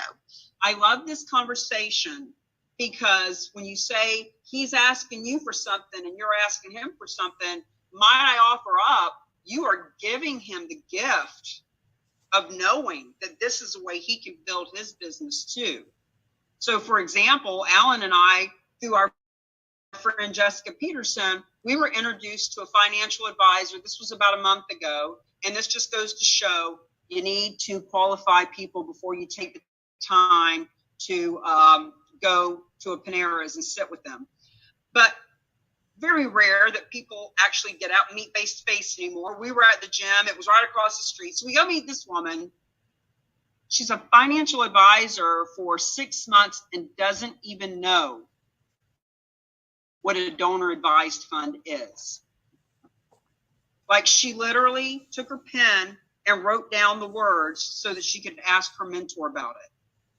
So when people say financial advisor, financial professional, that's like saying teacher. Kindergarten, elementary, high school, physics, 1 year, 20 years, grad school, Yeah. So when I talk to him and say some of these terms, if he doesn't know what these terms are, then he's probably not the person I want to handle my financial advisement. Amen. Yeah. That's number one. And number two, he wouldn't be any good to you in this business anyway. Mm-hmm. Like, God bless. If he doesn't know what she didn't know what it was. I mean, she was so new and green and uneducated. And that's why, Jackie's been in the business for 5 months. And typically we say we are looking for seasoned professionals because they just, like, for example, Beverly's been an agent for 10, 15, 21 years.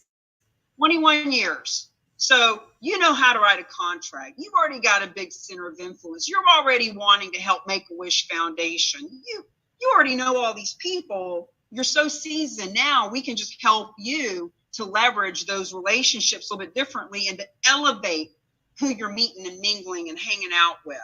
Whereas Jackie is a little bit newer, but Jackie, you're both beautiful, but she's also a go-getter. She's in a really, like she just said, she's already done 3 transactions in 5 months. So she's coachable. She might be hungry. So it just kind of depends on the person as to whether or not they would be good for what we're doing. But yes, when she told us she didn't know what a donor advised fund was, and then she started saying something about basically asking if we wanted to use some of her services. I mean, I couldn't say it, but I mean, knowing what we know now, couldn't work with somebody that doesn't even know what that is. Right.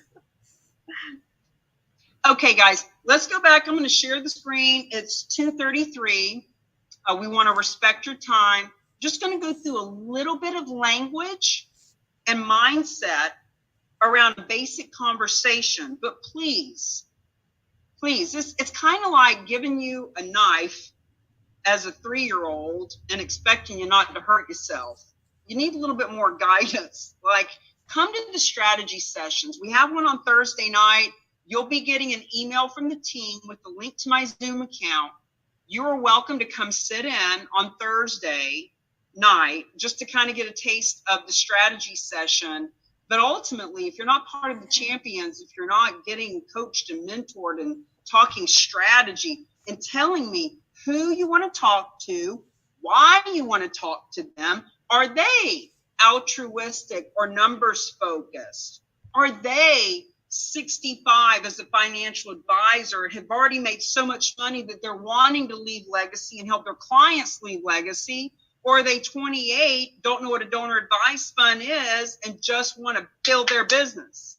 Because all these factors are dependent on what would you say to so-and-so. But let me share the screen, and we'll have this last little bit because I want to respect your time. So our friend, Dr. Russell James, says, remember the 4 S's, story, story, story, stop talking. Guys, I cannot recommend his writings, his scripting, his books more. I just couldn't.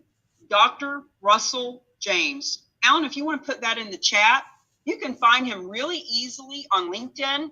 Let him know that the Real Agents of Change sent you.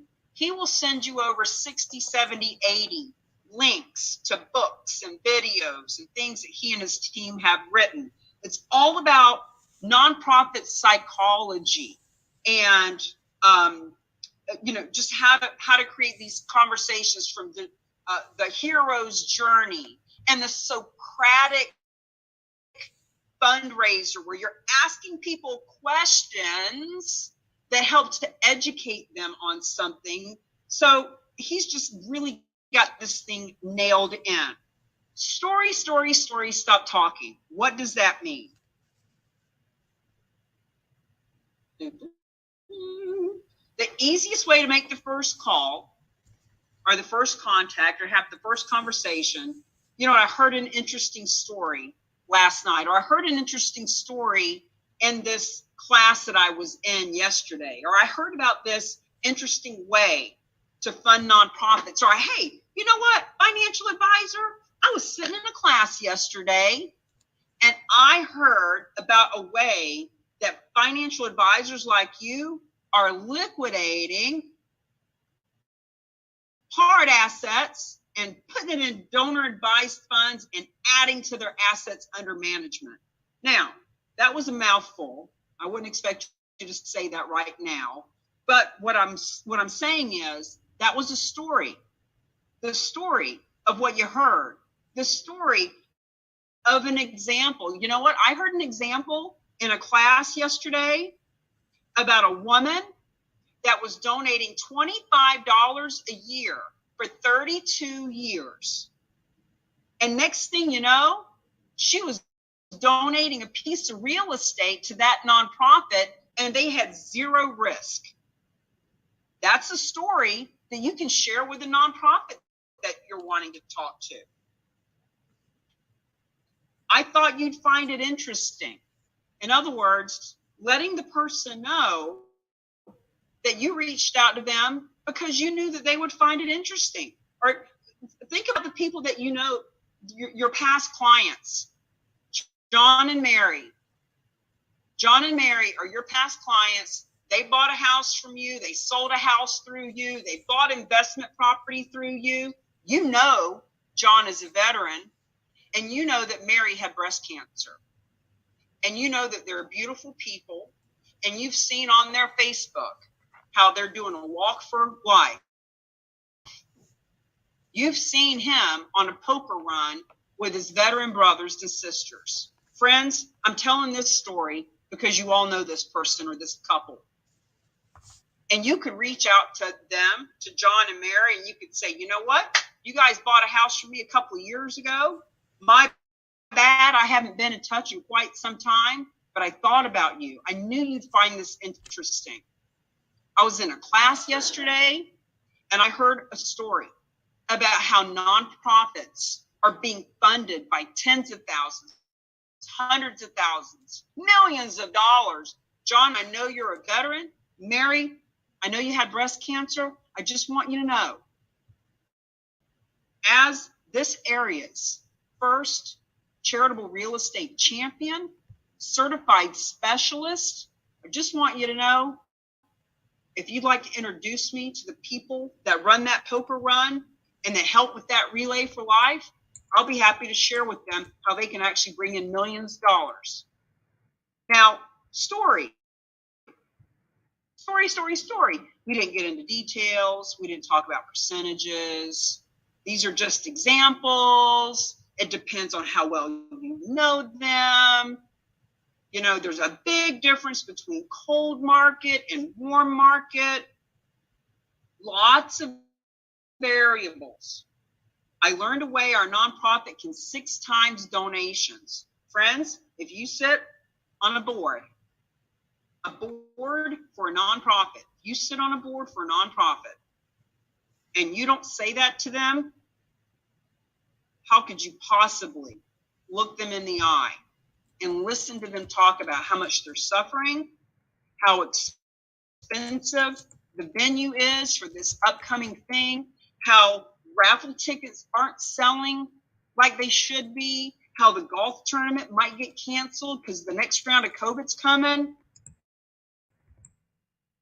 Friends, these nonprofit boards that we're sitting on that are barely bringing in $30,000, $50,000 for the year, or bringing in 3 or 5 or 10 million. If it's a nonprofit that's bringing in a few million, imagine if they could 6 times that. Imagine. So when you speak to them from the heart and you simply share a story, you know, like Beverly, hey, you know what? I'm a real estate agent. I've been a realtor for 21 years. I've loved Make-A-Wish and my church and all these nonprofits for all these years. And I've become Tennessee's first charitable real estate specialist. And it is my moral obligation to let you all know you don't have to struggle for cash. You got to open up your mind. You got to be visionary. You got to want to help the veterans and the kids and the animals like you say you do. And I don't expect Beverly to talk to them quite that straight like I would, but I'm just giving you points of reference that we at the Real Agents of Change are taking a stand. We will take a stand with you, beside you. We will help you with presentations. We will talk to nonprofits. We will talk to donors. We will talk to the financial advisors. We do speaking engagements all the time now. And it just depends. It's always kind of tailored to them and what they need. So questions, comments, hallucinations. Let's go another 5 minutes, and then I'll put my, Alan, can you please put my cell number and my email and your cell number and email, and just so that people know how they can get a hold of us if they have any private questions. Sometimes people need financing. That's okay. We can help you with that in private. Sometimes people need a 5-minute personal conversation to really understand how this can help their business or how it can help their nonprofit, or how I've got a call after this with a woman who's doing an event for her nonprofit, and she wants me to get on the stage and tell them about charitable real estate. Kelly, what about you? What's going on with you, my friend? You're in Hawaii, aren't you? I am. So, aloha everyone. I'm excited. I just signed up. Maybe it's been like a month. Yeah. Yeah. So what can we do to support you? What are you hearing this time that maybe you didn't hear the last time, just because we all learn a little something new every time? I think For me, what I learned most this time was I've really been thinking about my list of the nonprofits locally. So that exercise we did where we thought of different people was really helpful. So my list is growing, which is good to plan my event where I'm going to share out. Yeah. Let's you and I send me a private message out of here on my cell, and let's set up a strategy call so we can get you off the ground and rocking and rolling and see what kind of support we can offer. We can get a Charitable Real Estate 101 scheduled for you where you invite everyone, or I can role play with you to invite people to ours, whatever is going to be most supportive for you. Did you get a copy of the book yet? I don't think so. Send me your address, Kelly. I want to mail you a copy of the book. Okay, guys, anything going on that I can help you with, or do you want to take it to personal? Either way. When are y'all coming to Nashville?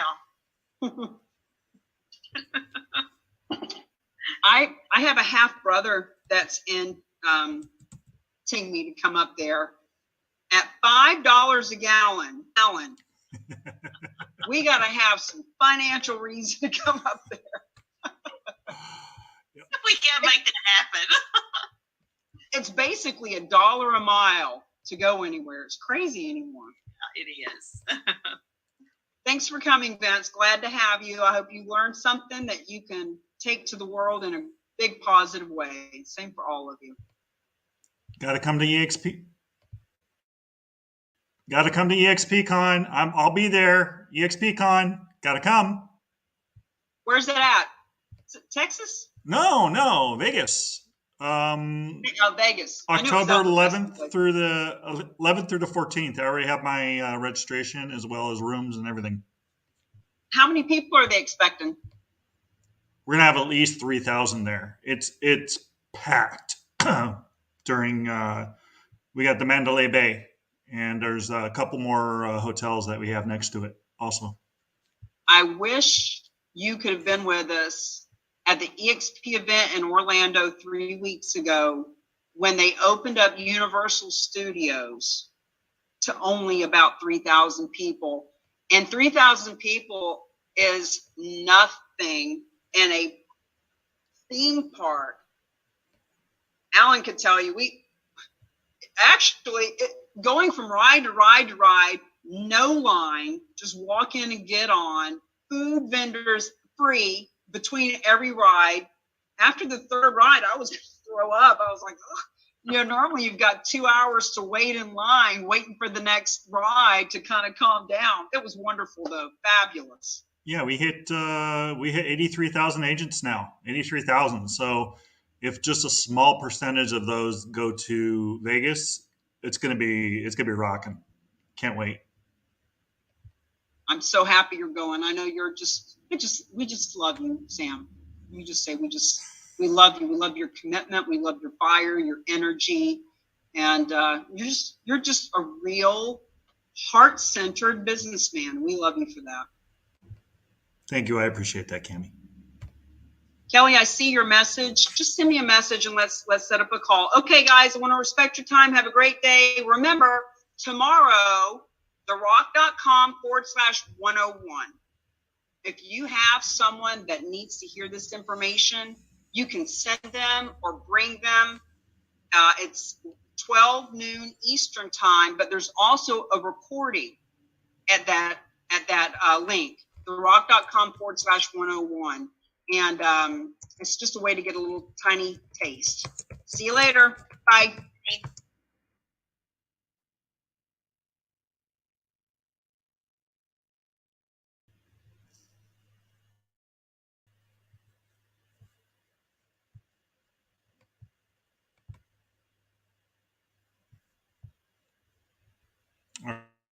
All right, give me 1 second. Let me get my camera rolling here.